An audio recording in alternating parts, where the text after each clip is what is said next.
बंदे मातरम समस्त दिव्य विश्व महान आत्मा मान को दिव्य कार्य को स्वागत करुच्ची। फाइनल स्टूडेंट्स मीट बर्तमान चली तार द्वितीय अधिवेशन आम मान समस्त पदार्पण करछे। तेरे कार्यक्रम आरंभ करिया पूर्व आम प्रथम माँ का म्यूजिक सहित नीरव रहा आ गोटे स्वतंत्र अनुरोध रखी जेहेतु कुमुदिनी अपांकर आज हैप्पी बर्थडे आमे समस्ते विश करवा और 2 मिनिट मु माँ का म्यूजिक देवी अपांग उद्देश्य रे जन्मदिन जेहेतु बर्थडे को माँ अधिक गुरुत्व देइचंदी तेणु म्यूजिक सहित आम माँ का आशीर्वाद भिक्षा करिया अपांग शुभेच्छा मत दवा। तेणु कुमुदिनी अपांग बनफेत बनफेत बनफेत सब पिला माने बनफेत को अपा बनफेत बनफेत बनफेत अपा हेठी पळे आसन अपा देखिल तो ये अपांकर आज होची हैप्पी बर्थडे। तेणु माँ का भाषा रे let the birthday be the birth of a new consciousness. तेने जन्मदिन टी चेतनार एक नवजन्म आनी दो। माँ के निकट निश्चित प्रार्थना रखा माँ को कार्य अधिक अधिक व्यापृत रहतु माँ को चेतनार अधिकारी हूँ प्रति मुहूर्त चेतना नवजन्म हो जो उद्देश्य मानव जीवन तो सार्थक करंतु माँ से माँ का आशीर्वाद निश्चित आज प्रार्थना करवा कारण माँ जन्मदिन को अधिक गुरुत्व देती तेज माँ को म्यूजिक सहित आम टे नीरव रहा।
Over.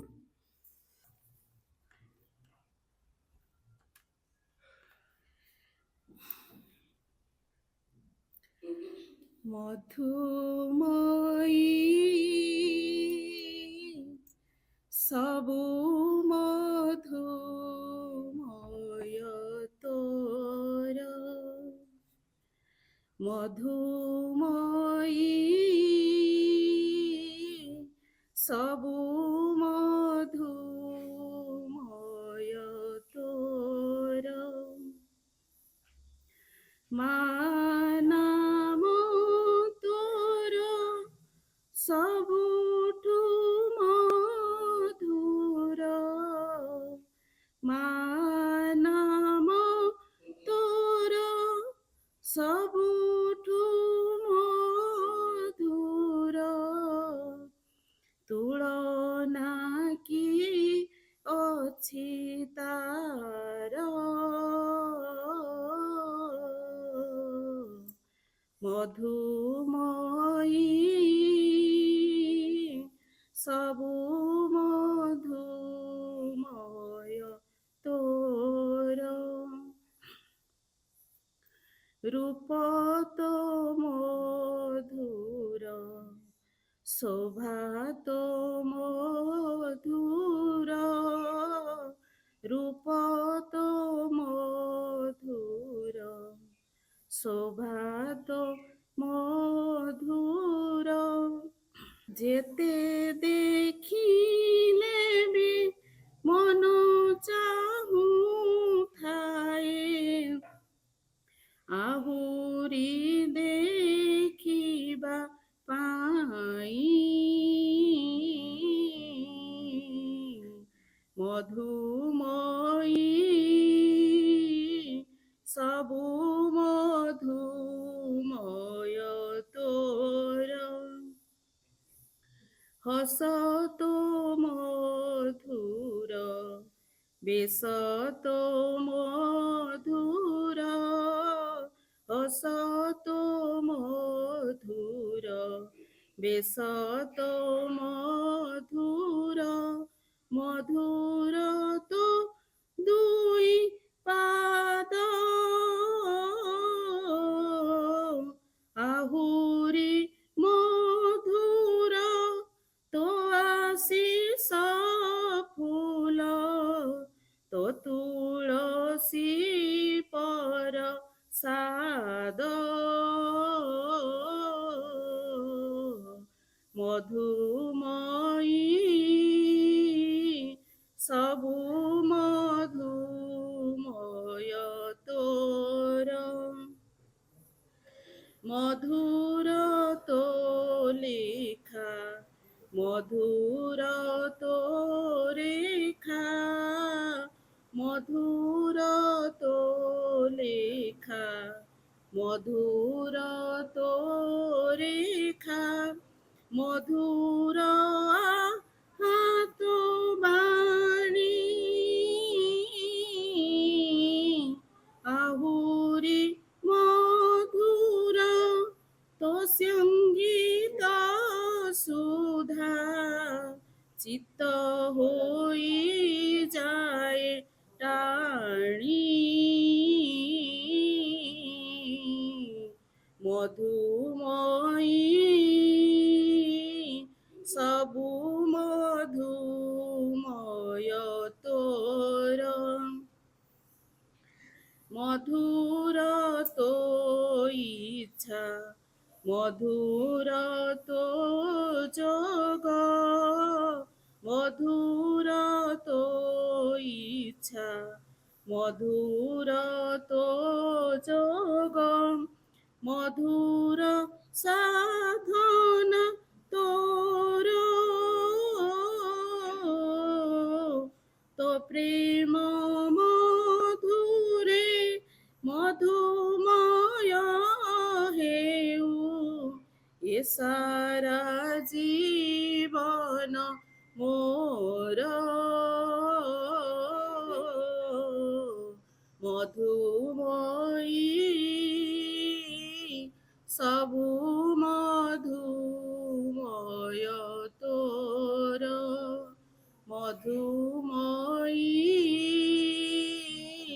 সবু মধুময় তোর। মা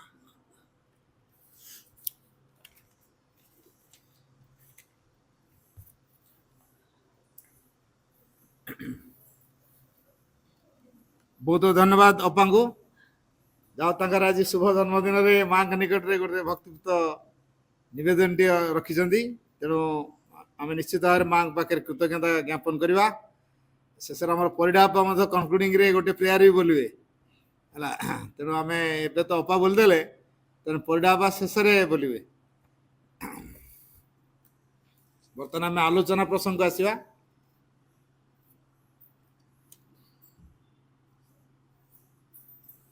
ମାଙ୍କର ଗୋଟେ ବାକ୍ୟ ଅଛି, when you feel that you know nothing, you are ready to learn something। କଥାଟା ଆଉ ଥରେ କହୁଛି, ମା କହିଲେ when you feel that you know nothing, ତମେ ଯେତେବେଳେ ଅନୁଭବ କରୁଛ ଯେ ତମେ କିଛି ଜାଣିନ ବୋଲି, ସେତିକିବେଳେ ତମେ ଶିଖିବା ପାଇଁ ପ୍ରସ୍ତୁତ। ଆଉ ଯଦି ଆମେ ଅନୁଭବ କଲେ ମୁଁ ବହୁତ ଜାଣିଦେଇଛି, ସରିଗଲା, ଆଉ ଶିଖିପାରିବନି।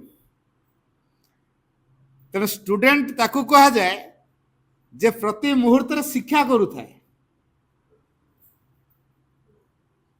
एमिति संसार कौन सी कथा नहीं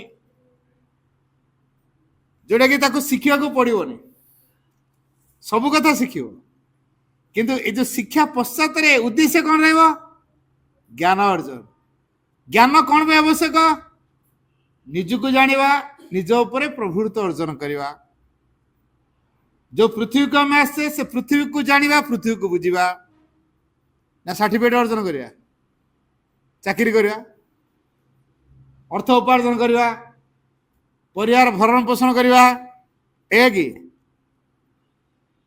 माँ अति चमत्कार हार गोटे कथा कही हूँ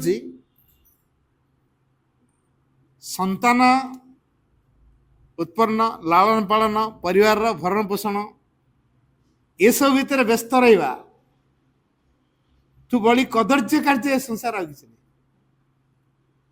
कौन कहली बुझीगला हैं संतान संतति को जन्म दवा तार लालन पालन करवा परिवार भरण पोषण करवा यही काम निज जीवन को नियोजित करदे व्यस्त रहा यहाँ हूँ सब कदर्य कार्य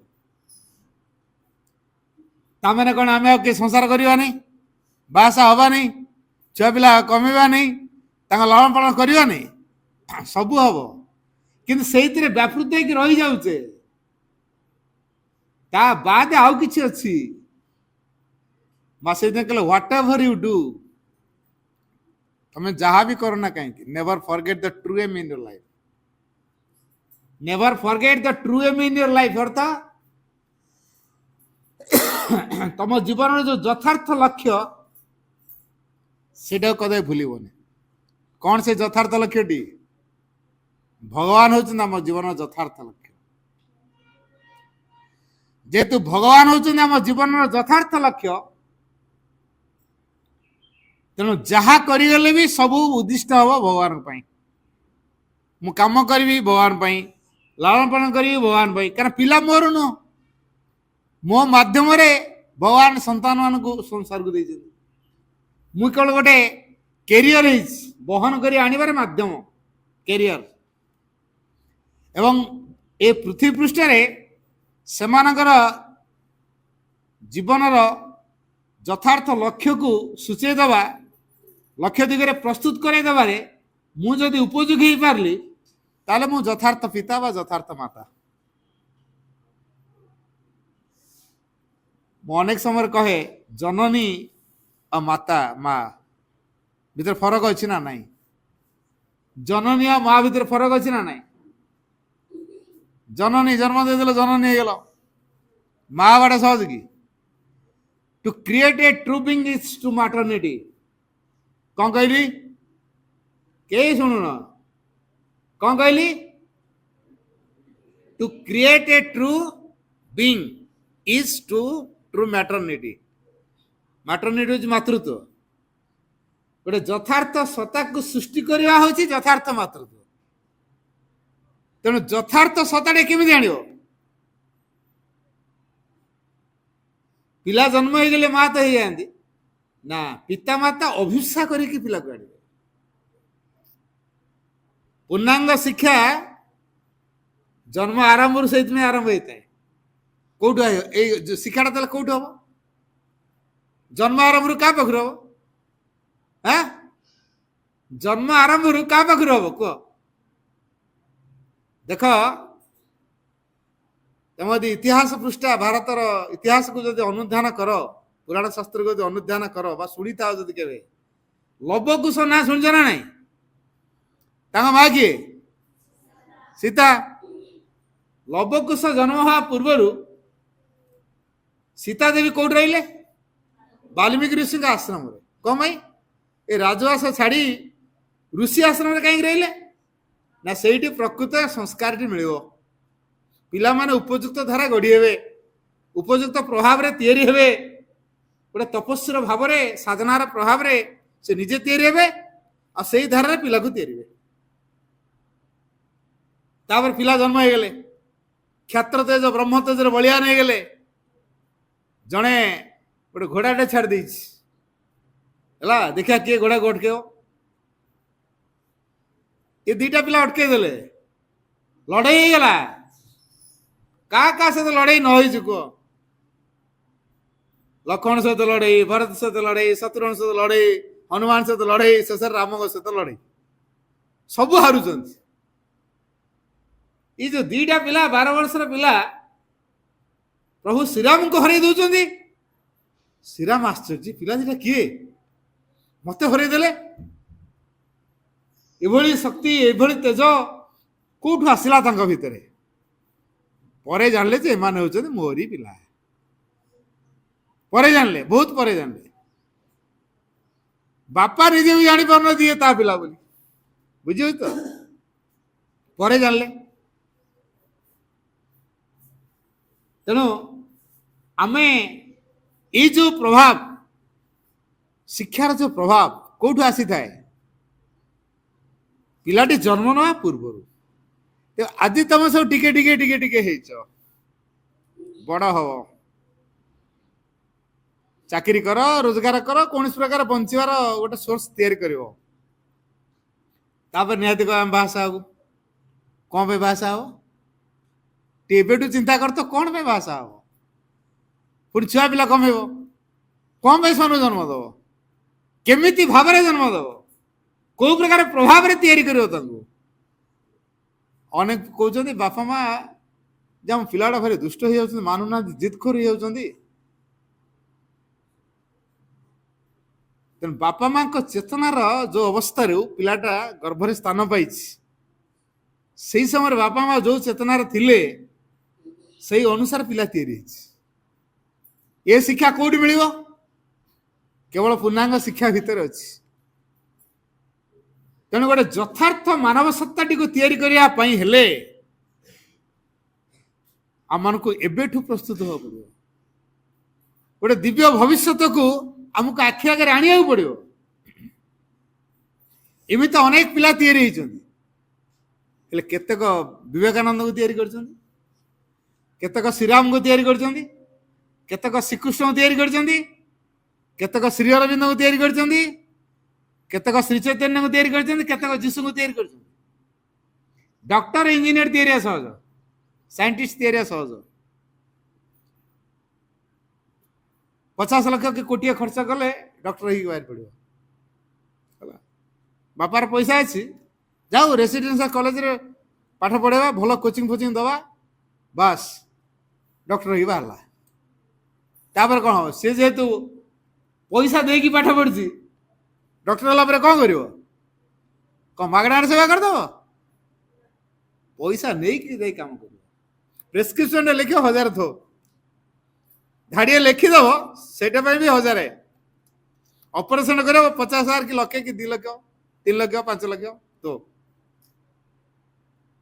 सेवा मनोभाव रा मनीष बनिया गला कौन तेणु समाज रे 3टा जिनस आज हमको अड़ुआ करमे एबेटू से दूरेवा कौन से जान कौन से 3टा जिनस 3 इल्यूजन्स एंड 3 डेल्यूजन्स कौन से मनी कैरियर सक्सेस कौन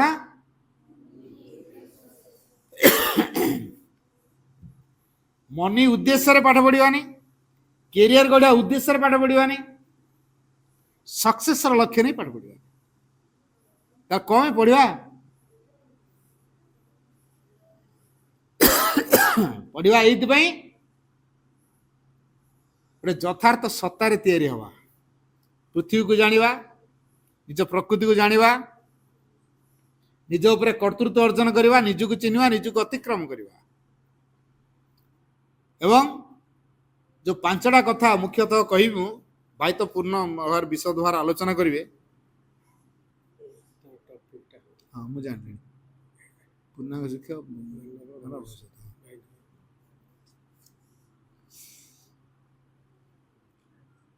5टा कथा पिला माने समस्त मन रखा to learn for the sake of knowledge कौन कहली to learn for the sake of knowledge ज्ञान पाठ पढ़ा आम तो परीक्षा पढ़ु सतना मिछ परीक्षा पढ़ु जो परीक्षा न परीक्षा ना मो बिंदास कर नहीं परीक्षाटा अच्छी दिन राति मेहनत कर पड़ुवा झाड़ नाला कि अटाटिक कार पेट गरम हेनी कार मुंड बथा हेनी कार बीपी कमीगला है कार बीपी हाई हो गला ये पाठ पढ़ा पूर्व मैं परीक्षा पूर्व आज रेजल्ट कहीं खराब है किए छात्र गली पड़ा है सुसाइड यहाँ पाठ पढ़ा नुह ज्ञान जदि पढ़ुवा कौन हो कहीं किपर हो प्रश्न तैयारी हो कौन है कहीं केमती है गछलता कहीं केमती है मु कहीं केमती हेली को उद्देश्य सब कथार प्रश्न उठो ये जो रिसर्च माइंड ता भीतर तैयारी हम ज्ञान दिगटी उठ ज्ञानर सीमा लिमिटेड नुह निर्दिष्ट ना जीवन तमाम तेणु आम कह चाकरी करूँ कार चाकर हवा चिंता कर कार चाकर हवा सरकार चाकर हाँपी भारी इच्छा माँ को चाकर हाँपी इच्छा नहीं कौटे गौरव कह कौन गौरव कौन गौरव सरकार चाकर ना माँ का चाकर सत कथा कौच माँ का चाकर के सरकार चाकर हेनी हाँ ना होहंका जदि गला गला अच्छा जो माने भगवान को लक्ष्य रखी बाटर एटा मिल ना नहीं जी ना केउझर जीव बाटर झुंपुरा पड़ो ना नहीं पड़ो ना नहीं बालीबंध पड़ो ना नहीं रिमुड़ी पड़ो ना नहीं अरे बाटर पड़ला किंतु लक्ष्य कौट रखीच केउझर जीव जे पूर्णता लक्ष्य रखी बाटर ताको ये चाकरीटा मिल जाए सी चाकरी कहीं पाठ पढ़ो ताठू आहरी अधिक अच्छी ना नहीं भगवान हवाटा जो मैंने अर्थ पाठ पढ़े पाठ पढ़ी सारा जे चाकरी न मिलला क्राइम करेंगे ना नहीं चोरी डकायत करेंगे ना नहीं खंडा भुजाली धरवे ना नहीं बोमा फुटेबे ना नहीं बैंक रबरिंग करेंगे ना नहीं उत्पात करेंगे ना नहीं समाज में ताले असामाजिक हेले केमिति बड़ बड़ आईएएस अफिसर मैंने सब तिहार जेल रोच बड़ बड़ अफिसर गुड़ा कौट रही तिहार जेल जगह ना तिहार जेल एत लोक रही कौ मान रही जान 70% हो शिक्षित लोक अच्छा हाईली एजुकेटेड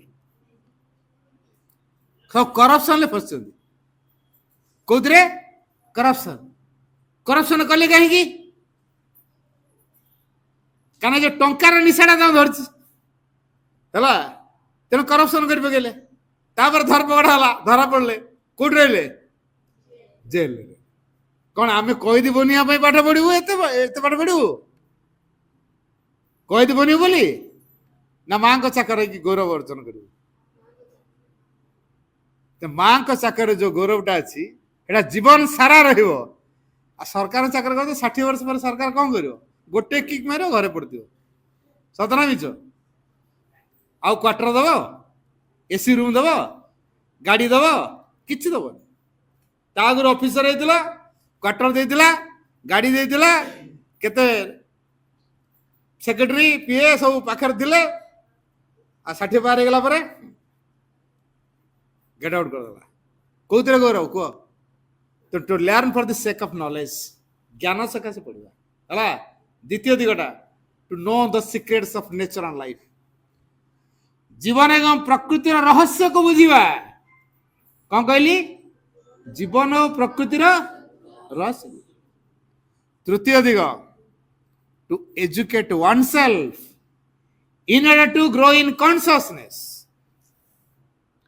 चेतनार अभिवृद्धि करने निजे निजक शिक्षित करवा जे निजे निजक शिक्षा करुच्ची जहाँ परिसर में आसला थ्रु कौन शिक्षा मिल सब चाहिए शिक्षा जे शिक्षा चाहूँ सारा पृथ्वी शिक्षा केन्द्र ना स्कूलटा खाली हाँ आम कौ दिन सारा पृथ्वी को शिक्षा केन्द्र करवा जे निजे निजक शिखुची शिखार भाव रखी निजे निजे मुझे शिखी सब कथा शिखी पृथ्वी शिक्षा केन्द्र हो चेतनार विकास से शिक्षा कर to discipline oneself in to overcome one's weaknesses and incapacities and ignorance निज मध्य जो अज्ञानता ଦୁର୍ବଳତା ଅସାମର୍ଥ୍ୟତା ରହିଛି, ଲୁପ୍ତ ଦୁର୍ବଳତା ରହିଛି, ତାକୁ ଅତିକ୍ରମ କରିବା ପାଇଁ ସେ ଶିକ୍ଷା କରିବ, ଶୃଙ୍ଖଳିତ ହେବ।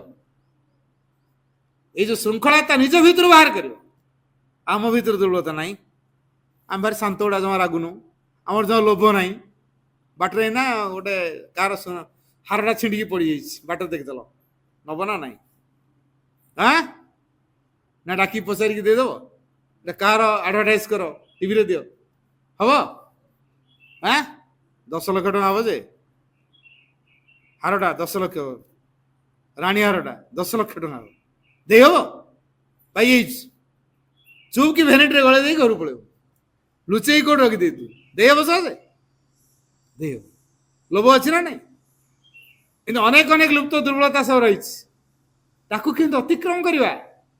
ସେ ଆମକୁ ସୀମିତତା ଭିତରେ ବାନ୍ଧି ରଖିଛି, ସୀମିତତା କିନ୍ତୁ ଅତିକ୍ରମ କରିବା, ଚିନ୍ତା କରିବା। ଶେଷରେ to advance your life towards a goal that is nobler and vaster, more generous and more true, ଅଧିକ ଉଦାରତର, ଅଧିକ ସତ୍ୟତର ଲକ୍ଷ୍ୟ ଦିଗରେ, ମହତ୍ତର ପ୍ରଶସ୍ତତର ଲକ୍ଷ୍ୟ ଦିଗରେ, ନୋବଲର ଆଣ୍ଡ ଭାଷ୍ଟର, ମୋର ଜେନେରସ୍ ଆଣ୍ଡ ମୋର ଟ୍ରୁ। ଜେନେରସ୍ କ'ଣ? ଉଦାରତର, ଟ୍ରୁ ହେଲା ସତ୍ୟତର, ନୋବଲର ହେଲା ମହତ୍ତର, ଭାଷ୍ଟର ହେଲା ପ୍ରଶସ୍ତତର। ଲକ୍ଷ୍ୟଟା ଏଇ 4ଟା କ୍ୱାଲିଟିରେ ରେସ୍ ହବ। ଯୋଉ ଲକ୍ଷ୍ୟଟି ରଖିବା 4ଟା ଦିଗକୁ ଦେଖୁଥିବା, କ'ଣ କ'ଣ କହିଲି? ନୋବଲର ଭାଷ୍ଟର, ମହତ୍ତର ବିଶାଳତର, ମୋର ଜେନେରସ୍ ମୋର ଟ୍ରୁ, ଅଧିକ ଉଦାରତର, ଅଧିକ ସତ୍ୟତର। এইଭଳି ଏକ ଲକ୍ଷ୍ୟ ଦିଗରେ ଆମେ ଅଗ୍ରସର ହବା। ତ ଲକ୍ଷ୍ୟଟି କେତେ ମହାନ ହବା ଦରକାର? The higher will be your ideal and aspiration, the higher will be your realization. You can become the man you want to be. ତମେ ଯୋଉ ପ୍ରକାର ମଣିଷ ହବାକୁ ଚାହିଁବ ସେମିତି ହେଇପାରିବ। ତେଣୁ ତମର ଆଦର୍ଶ, ତମର ଅଭିଶ୍ୱାସ ଯେତେ ଉଚ୍ଚତର ହବ, ତମ ଜୀବନ ମଧ୍ୟ ସେତେ ମହତ୍ତର, ଉଚ୍ଚତର, ବିଶାଳତର ହେଇପାରିବ। Keep a firm decision, ଗୋଟେ ଦୃଢ଼ ସଂକଳ୍ପ ରଖ। Never forget the true aim in your life. ତମ ଜୀବନର ଯଥାର୍ଥ ଲକ୍ଷ୍ୟଟିକୁ କଦାପି ଭୁଲିବ ନାହିଁ। କାରଣ କ'ଣ ଜାଣିଛ? ମା ସ୍ପଷ୍ଟ କରିଦେଲେ, your future is in your hand. ତମ ଭବିଷ୍ୟତଟା ତମ ହାତ ମୁଠାରେ। ମୋ ବାପା ମୋ ଭବିଷ୍ୟତ ତିଆରି ହେବନି, ମୋ ମା ମୋ ଭବିଷ୍ୟତ ତିଆରି ହେବନି, ମୋ ଶିକ୍ଷକ ମୋ ଭବିଷ୍ୟତ ତିଆରି ହେବନି, ମୋ ଭବିଷ୍ୟତ ମୁଁ ତିଆରି। ତେଣୁ ମୁଁ କୋଉ ପ୍ରକାର ଧାରାକୁ ବାଛିବି, ବାଛିବା ପାଇଁ ମୁଁ ସମର୍ଥ ହେଇଛି ନା ନାହିଁ? ତେଣୁ ଆସ ଆମେ ସମସ୍ତେ ମାଙ୍କର ଦୃଷ୍ଟିରେ ଗଢ଼ି ହେଇ ଉଠିବା, ମାଙ୍କର ଯୋଗ୍ୟ ଶିଶୁଟିଏ ହେଇ ଉଠିବା। Overgrow your small egoistic personality and be a true child of the mother India. এই ଭାରତ ମାତାର ଆମେ ଯୋଗ୍ୟ ସନ୍ତାନଟିଏ ହେଇ ଉଠିବା, ନିଜ କ୍ଷୁଦ୍ର ବ୍ୟକ୍ତିଗତ ଅହଂକୁ ଅତିକ୍ରମ କରି, ଏବଂ keep cheerful in our circumstances and confident। ମାଙ୍କର ପୂର୍ଣ୍ଣ ଭରସା ରଖିବା, ସକଳ ପରିସ୍ଥିତିରେ ପ୍ରସନ୍ନ ଭାବ ବଜାୟ ରଖି ଶିଖିବା। and fulfill your duties with honesty and rectitude। ଆମେ ଆମର କର୍ତ୍ତବ୍ୟକୁ ସଚୋଟ ଭାବରେ କରି ଯିବା, ସଂଶୋଧିତ ପ୍ରତି ମୁହୂର୍ତ୍ତରେ ନିଜକୁ କରି ଯିବା, ତେବେ ଯେ ମାଙ୍କର ଯୋଗ୍ୟ ପିଲା ହବା। ଯଦି ମାଙ୍କର ଯୋଗ୍ୟ ପିଲା ହେଲେ ଆମ ଭବିଷ୍ୟତ ଉଜ୍ଜଳମୟ ହେଇ ଉଠିବ। ଯଦି ଆମ ଭବିଷ୍ୟତ ଆମେ ତିଆରିଛୁ, ଆମ ହାତ ମୁଠାରେ ଅଛି, ତ କେମିତି କୋଉ ପ୍ରକାର ଭାବରେ ପୂର୍ଣ୍ଣାଙ୍ଗ ଶିକ୍ଷା ଏଇ ମାନବର ଭବିଷ୍ୟତକୁ ଉଜ୍ଜଳମୟ କରିପାରେ, ଆମେ ଅଧିକରୁ ଅଧିକ ଶୁଣିବା। ଆମ ପାଖରେ ଅଛନ୍ତି ରଣଜିତ ଭାଇ, ରାଉରକେଲାରୁ ଆସିଛନ୍ତି, ଆମ ପାଇଁ କେତେ ପରିଶ୍ରମ କରି, କଷ୍ଟ ସ୍ୱୀକାର କରି ଆମ ପାଖରେ ପହଞ୍ଚିଛନ୍ତି। ଆମେ ବର୍ତ୍ତମାନ ତାଙ୍କ ମୁହଁରୁ ଶୁଣିବା।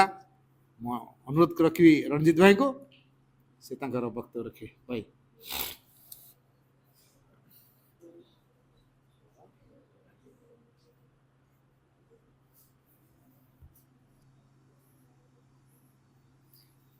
କରୁଣାମୟୀ ମା, ପରମ ପ୍ରଭୁ ଶ୍ରୀ ଅରବିନ୍ଦ, ଆମେ ସମସ୍ତେ ଟିକେ ସିଧା ହେଇକି ବସିବା।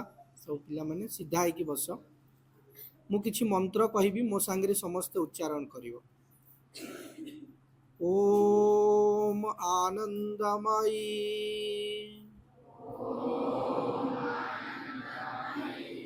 ଚୈତନ୍ୟମୟୀ सत्यमयी परमे ओम आनंदमयी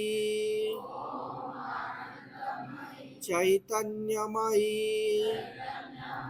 सत्य ସତ୍ୟମୟୀ ପରମେ ସବୁ ଖଜଣା ଦେବାକୁ ପଡୁଥିଲା।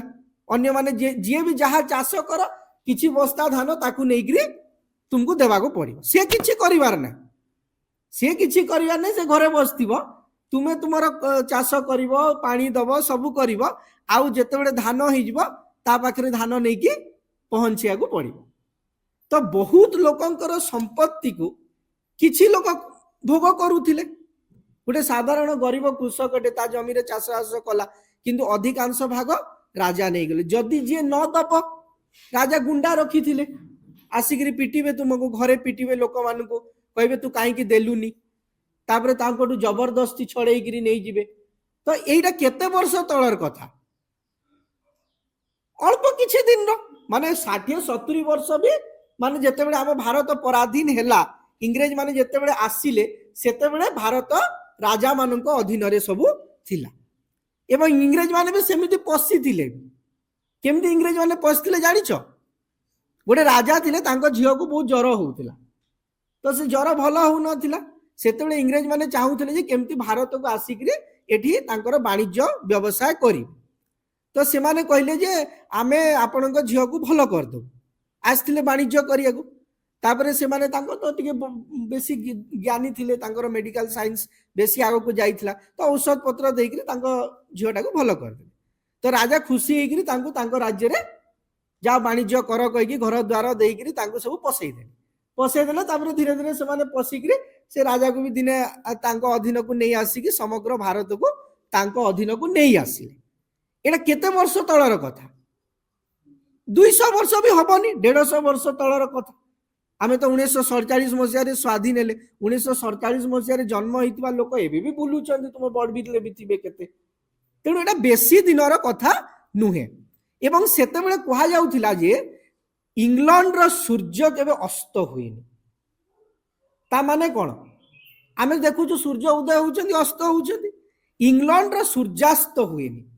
ତା ମାନେ ହଉଛି ଯେ ସେ ପୃଥିବୀରେ ଏତେଟା ଦେଶକୁ ଶାସନ କରୁଥିଲା ଯେ କୌଣସି ନା କୌଣସି ଦେଶରେ ଗୋଟେ ଦିନ ହେଇଥିବ। ଯେମିତି ଏବେ ଆମର ଏଠି ଦିନ ହେଲେ ଆମେରିକାରେ ରାତି, ଆମେରିକାରେ ଦିନ ହେଲେ ଆମର ଏଠି ରାତି। ତ ସେ ପୃଥିବୀର ଏତେ ଯାକ ରାଜ୍ୟକୁ ଶାସନ କରୁଥିଲା ଦେଶ ମାନଙ୍କୁ ଯେ କୁହାଯାଏ ଯେ ଇଂଲଣ୍ଡର ସୂର୍ଯ୍ୟାସ୍ତ କେବେ ହବ ନାହିଁ। ଏବେ ଦେଖିବା, ଏବେ ଇଂଲଣ୍ଡ ଜାଣିଛ ତାର ପ୍ରଧାନମନ୍ତ୍ରୀ କିଏ ଅଛନ୍ତି? କିଏ ଜଣେ କୁହ? ସାର୍ କହିବେ। ହଁ, କିଏ ଅଛନ୍ତି? କୋଉଠିକାର ସିଏ? ତ ଦେଖ, 100 କି 200 ବର୍ଷ ଭିତରେ ଯୋଉ ଦେଶକୁ ସେମାନେ ଶାସନ କରୁଥିଲେ, ସେଇ ଦେଶର ଜଣେ ପିଲାଟେ ବଡ ହେଇକିରି ସେ ଯାଇକିରି ଇଂଲଣ୍ଡରେ ପ୍ରଧାନମନ୍ତ୍ରୀ ହେଇକି ଇଂଲଣ୍ଡକୁ ଏବେ ସିଏ ଶାସନ କରୁଛି ନା ନାଇଁ? ଏବଂ ବର୍ତ୍ତମାନ ଇଂଲଣ୍ଡ ଏବଂ ଭାରତ ଦି ଜଣ, ଇଂଲଣ୍ଡ ବହୁତ ପଛରେ ରହିଯାଇଛି। କ୍ରିକେଟ ବି ବାହାର କଲା ସିଏ, ନେଇଗଲୁ ଆମେ, ହଁ କି ନାଇଁ? ଏବେ ଭାରତ ଯୋଉ ଭଳିଆ କ୍ରିକେଟର ପଇସା ଗୁଡାକୁ ଭାରତ ଯେତିକି ଆଣୁଛି, ସେତିକି ଇଂଲଣ୍ଡ ଆଉ ପାରୁନି। ତାଙ୍କ ଦେଶରେ ଟିମ୍ ନାହାନ୍ତି, କିଛି ନାହାନ୍ତି। ତେଣୁ କିଛି 100 ବର୍ଷ ଭିତରେ, ମୁଁ କହୁଛି ଯୋଉଟା ତୁମେ ଦେଖୁଛ, ମୁଁ ବେଶୀ ଆଗ କଥା କହୁନି। ତ ଏତେ ବର୍ଷ ଭିତରେ ଆମେ ଦେଖୁଛୁ ଯେ ଗୋଟେ ପରିବର୍ତ୍ତନ ହଉଛି। ଯୋଉ ସମ୍ପତ୍ତି ଗୁଡାକ ଥିଲା, ବା ଯେତିକି ଅର୍ଥ, ସମ୍ପତ୍ତି, କ୍ଷମତା, ସବୁ ଗୁଡାକ ଡିସେଣ୍ଟ୍ରାଲାଇଜେସନ ହଉଛି। ଡିସେଣ୍ଟ୍ରାଲାଇଜେସନ ମାନେ ଗୋଟିଏ ଜାଗାରେ କେନ୍ଦ୍ରିତ ହେଇକି ଆଉ ରହିବ ନାହିଁ। ଯୋଉ ଗୋଟେ ରାଜା ସବୁ ରାଜ୍ୟ, ମାନେ ସେ ତାଙ୍କର ରାଜ୍ୟ ବା ଗୋଟେ ସହରର ଯେତେ ଜମି ବାଡି ସବୁଥିର ମାଲିକ ଥିଲେ, ଏବେ ତାଙ୍କ ପାଖରେ ଆଉ କିଛି ଅଛି? କିଛି ନାହିଁ। ସେ ଅଳ୍ପ କିଛି ଜମି ବାଡି ଯାହା ଥିବ, ବାକି ସବୁ ଯେତେବେଳେ ଆମର ସରକାର ତିଆରି ହେଲା, ରାଜତନ୍ତ୍ର ମାନେ ଯୋଉ ଆମେ ଭୋଟ ଦଉଛେ, ଏସବୁ କରୁଛେ, ତିଆରି ହେଲା, ସବୁ ତାଙ୍କ ଜମି ଗୁଡାକ ନେଇ ନିଆଗଲା। ଇଭିନ୍ ଯୋଉମାନେ ଜମିଦାର ହେଇକିରି ଥିଲେ ଗାଁ ମାନଙ୍କରେ, ତୁମେ ଜାଣିଥିବ, ତାଙ୍କ ପାଖରେ ବି 100 ଏକର ଥିଲା। କିନ୍ତୁ ମଝିରେ ଗୋଟେ ନିୟମ ବାହାରିଲା ଯେ ଜଣେ ଜଣଙ୍କ ଅଣ୍ଡରରେ 20 କି 25 ଏକର କେତେ ଗୋଟେ ଅଛି, ଏମିତି ଅଳ୍ପ, ତାଠୁ ଅଧିକ ରଖିପାରିବ ନାହିଁ। ତାପରେ ସେମାନେ ବାଧ୍ୟ ହେଇକି ଭାଇ, ନାନା, କାକି, ଖୁଡି, ମାଉସୀ, ମଉସା, କିଏ ଦୂରର ସମ୍ପର୍କ, ସମସ୍ତଙ୍କ ନାଁରେ ସବୁ ଜମି ଗୁଡାକ ଖାଲି ବିନା ପଇସାରେ କରିଦେଲେ। ଆଉ କରିଦେଲା ପରେ ସିଏ ଆଉ ଦବ କି? गोटे घरे भी जदि 5 भाई थिबे बापार जमीटा जदि 5 भाई नारे हेइजबो से माने निजे निजे गोटे अलगा अलगा मालिक हेइजिबे ना नाही पुणी आउ गोटे जेनेरेशन गला पर से सब जमी आउ कुआडे पड़ैथिबनी एबे देखिया गले जो सुंदरगढ़ रे जे राजा मु तांको कथा कहूची तांको घर को भी जाईची माने तांको घरे कलर मारिया को पैसा नै एडे बड़ा घर थरे कलर मारले 50 लाख केते खर्च हो पूरा हाथी बड़ा घर गुड़ा कहिछ कलर किए मारिबो से घरे आउ तेणु तांको पाखरे आ पैसा नहीं से जी रानी गुटे केते अछंती पुरुणा की तांको वंशधर से गुटे रूम रे बसी थांती बाकी रूम गुड़ा को झाड़ू करिया को भी लोक ना केमती बसथिबे गोटे रूम बाकी गुड़ा ताला पड़िछ गोटे समय थिला से तांको घरे 100 की 200 लोक काम करूथिले सबु घर ओळौथिले सफा करूथिले झाड़ू करूथिले कलर करूथिले पोछुथिले बगीचा काम करूथिले एबे से घर गोटे भूत बंगला हे जाइछ तेणु धीरे धीरे देखुछु पृथ्वी रे कौन होउछि परिवर्तन होउछि कि नहीं कुह वर्तमान जहा अछि वर्तमान कौन अछि आमे देखुछु जे जो माने जेते खराब काम करूछंती चोरी डकायती से माने धनी हे जाइछंती से हे जाइछंती ना नहीं देखिबो जहा पाखे जेते अर्थ से किछि ना किछि गोटे खराब काम रे लिप्त अछि किंतु एमिति गोटे सोसाइटी को आमे पसुचे वर्तमान ए जो अन्याय उपाय जो अर्थ उपार्जन करा होची सेटा भी धीरे धीरे कमी कमी आसुइबो एवं आसुची मध्य गोटे समय थिला गोटे राजा पाखरे पैसा थिला सीए गला एबे कोन हैला बहुत लोक पाखरे डिवाइड हे गेला एवं वर्तमान हे देखा जाउची जे से जो बहुत लोक अछंती ता भितरे जो माने टिके चोरी फोरी बेसी करूछंती तांको पाखरे बेसी अछि जो माने सत्य को नेकी बंचुछंती तांको पाखरे टिके कम अछि एमते अच्छी किंतु एमिते गोटे समाज आड़ को आम जाऊे या भितरे भी टोटाली परिवर्तन हो जो माने सत्य को लेकिन बंचिबे जो माने धर्म को लेकिन बंचिबे जो माने ठीक पथरे जीवे तांको पाखरे अर्थ रहिबो एवं से माने हैरान भी हेबे नाही आगुर जणा पडु नथिला आगुर जेतेले इंटरनेट नथिला जणा पडु नथिला का पाखरे केते पैसा अछि किए घरे पोतिगिरी रखुथिले किए 5टा बैंक रे अकाउंट खोली थिले एई बैंक रे किछि सेई बैंक रे किछि सेई बैंक रे किछि तुमे पढु चबळे बुझी पारिबो धीरे धीरे कोन हैला जेतले इंटरनेट आसिला सब बैंक गुडा को जोड़ा हे गेला हैला ना नै गोटे समय मने थिबो तुमे एसबीआई रो एटीएम कार्ड नेले खाली एसबीआई एटीएम रु ही पैसा उठुतिला आ तुमे अलगा पीएनबी रे उठै पारिबोनी किंतु वर्तमान तुमे सबु कार्ड सबुठी उठै पारिबो ता माने कोन ऑल बैंक्स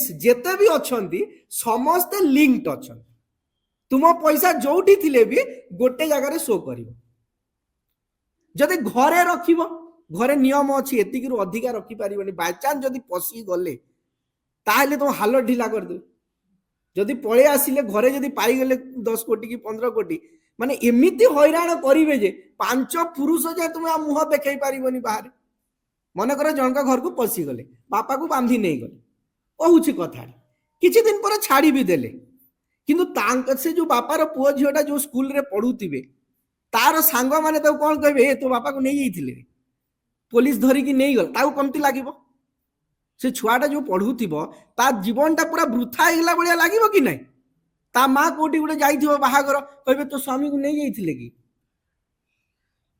मासे के जेल रे पूरा रखी थिले सिया मुह देखै पारिबो तेणु बाहर को आमको लगुच बड़ बड़ गाड़ी चलले बड़ बड़ घोड़ा चलले कि बड़ घरे रहिले शांति आसीबो किंतु अन्याय उपाय जदि अर्थ उपार्जन हेइथिबो ताहेले शांतिर कोनोसी प्रश्न नाही जदि भीतरटा को देखिबो शांति नाही किंतु गोटे तुमे भल पाठ पढ़ी करी ठीक धारा रे आगुरु आगुरु सेमती होउतला गोटे धर पाठ पढ़ी कि जने टीचर हेले ताको 300 टका कि 400 टका मिलुतला आ जो माने सब अन्याय उपाय अर्थ उपार्जन करथिले लक्ष लक्ष करूथिले तो जने टीचर हे कि भी देखिबो पुराना टीचर धोतीडे पिंदी थिबे आ गोटे झुलाटे धरथिबे आ जाउथिबे तो हमको भी देखि लागुतला भाई ये भलो पाठ पढ़ी कि एटा कले कोनटा मिलिबो साइकिल टे धरथिबे आगर को भी टीचर मान को पाखरे साइकिल टे आ गोटे बस्तांती झुलाटे आ गोटे लुंगीटे 300 400 1000 1200 टंका अर्थ पाउथिले किंतु धीरे धीरे कोन होउची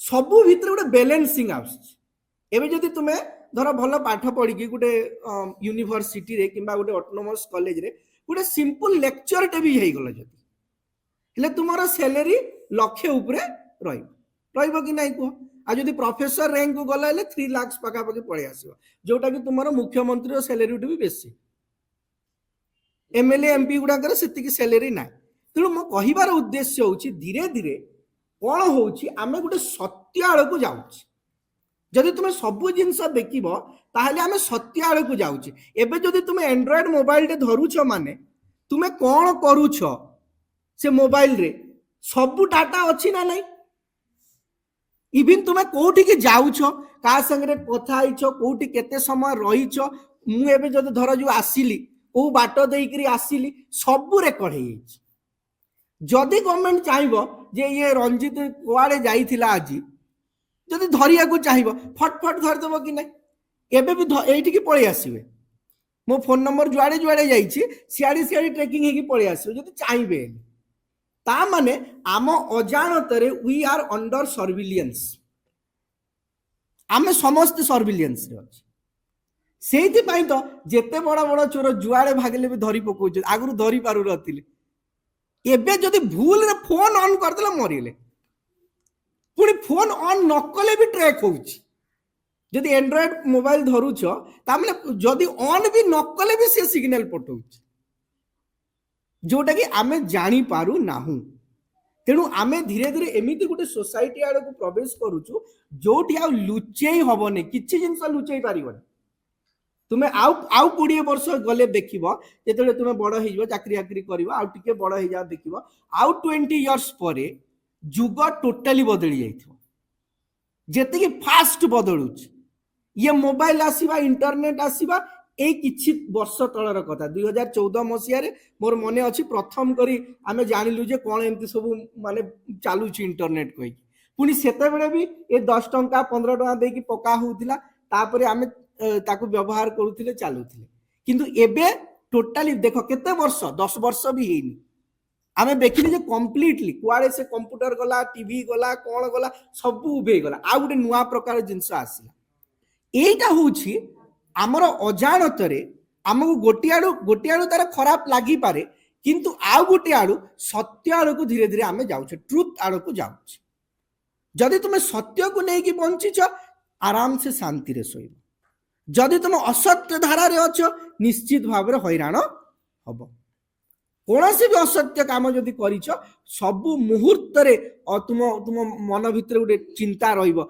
जे कोन हे जिवो कि जानि देबो कि देखि पकेइबो कि कोटी हैरान ही जीवी कि सब बेले चिंता जोटा कि आगुरु नथिला एबे लोक 500,000 टका जो सब नौथिले जो घोष नहीं कि काम करूथिले एबे नेला बेले को डरुछंती काली तुम एठी कैमरा लगे देथिबो कि बटन टा कैमरा हेथिबो कि कोटी लगेई करी आइथिबो कि वॉइस रिकॉर्ड कर देथिबो कि एबे डरुछंती आउ आगो भलिया नाही जे माने जे जहा पाला जा को हैरान करिवो तेणु धीरे धीरे धीरे धीरे आमे कौन जाउछे गोटे सत्यर जुगाड़ को जाउछे एवं जोटी आमको बंचिबा पई हेले सत्यर आश्रय नेबाकू पड़िबो एटा प्रथम कथा होउछ तेणु भविष्यतटा निश्चित भाव रे उज्जवलमय भविष्यतटा निश्चित भाव रे सत्य को नेकी तैयारी हबो एवं द्वितीय जिंस कहउछंती जे वर्तमान आमे जेमिति मनीष अछि जहा अछि या भितरे गोटे परिवर्तन हेगी गोटे नुआ प्रकार मनीष पृथ्वी को आस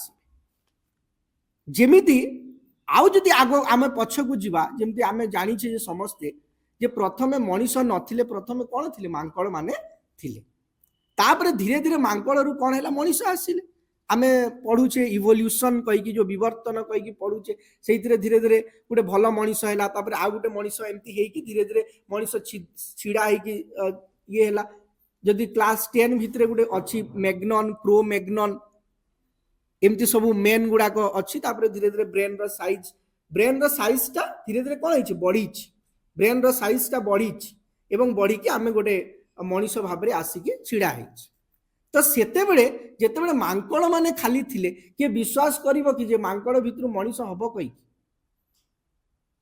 जेते बेले मांकड़ माने थिले भगवान थरे कोन कले चिंता कले जे किछि मांकड़ मान को कौन करिया मनीष करदबा तो जो माने राजी हेबे तांकू करिवा कहि कि भाबिले जबरदस्ती काहे कि जन को हैरान करिवो ଜଣେ ଯଦି ମାଙ୍କଡ଼ରେ ଖୁସି ଅଛି ତ ସିଏ ନିଜେ ଗୋଟେ ମାଙ୍କଡ଼ ହେଇକି ଆସିଲେ, ବୁଢ଼ା ମାଙ୍କଡ଼ ହେଇକିରି। ଆଉ ଯେତିକି ବି ମାଙ୍କଡ଼ ଥିଲେ ସେ ଜଙ୍ଗଲରେ ସମସ୍ତଙ୍କୁ ଡାକିଲେ, କହିଲେ ଆସ ଗୋଟେ ମିଟିଂ ହବ, ଆଉ ଗୋଟେ ଜିନିଷ କହିବାର ଅଛି ମୋର।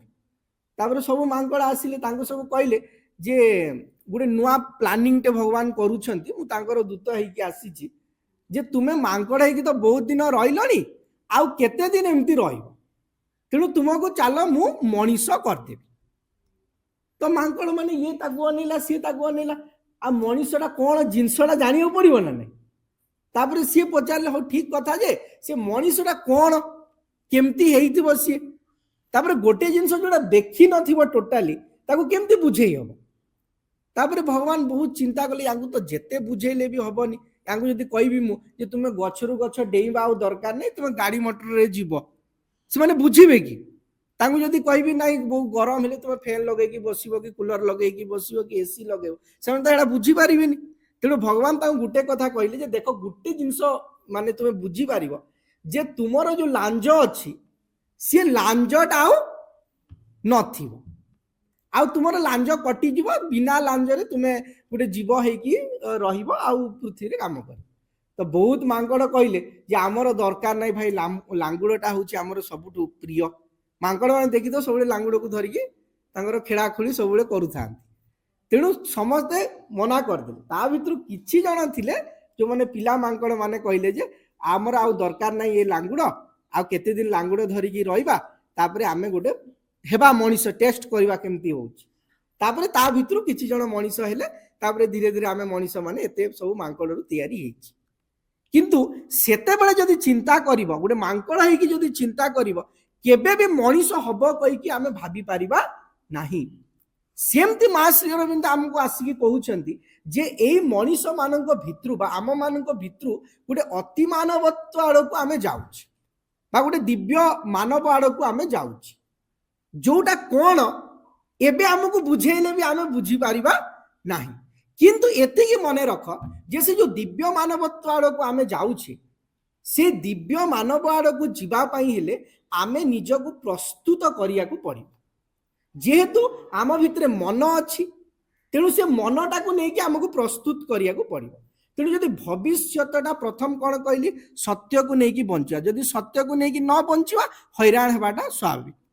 ଆମେ ଲାଗୁଥିବ ଯେ ଗାଡ଼ି ଫାଡ଼ି ଭଲ ସବୁ ଇଏ କଲେ, କିନ୍ତୁ ଭିତରେ ସବୁବେଳେ ଚିନ୍ତା, ଅସ୍ୱସ୍ତି, ନିଦ ହଉନଥିବ, ହଇରାଣ ହଉଥିବ। ଗୋଟେ ଲୋକଟେ ଥିଲା, ଶ୍ରୀ ଅରବିନ୍ଦ ଗୋଟେ ଷ୍ଟୋରିଟେ ଲେଖିଛନ୍ତି। ଗୋଟେ ଦିଟା ଫ୍ୟାନ୍ ଚଳେଇ ଦଉନା, ଶୁଭିବ ମୁଁ ଭାବୁଛି। ଗରମ ଲାଗୁଛି ଯଦି ଚଳେଇ ଦିଅ, ଗୋଟେ ଦିଟା ଚଳେଇ ଦିଅ।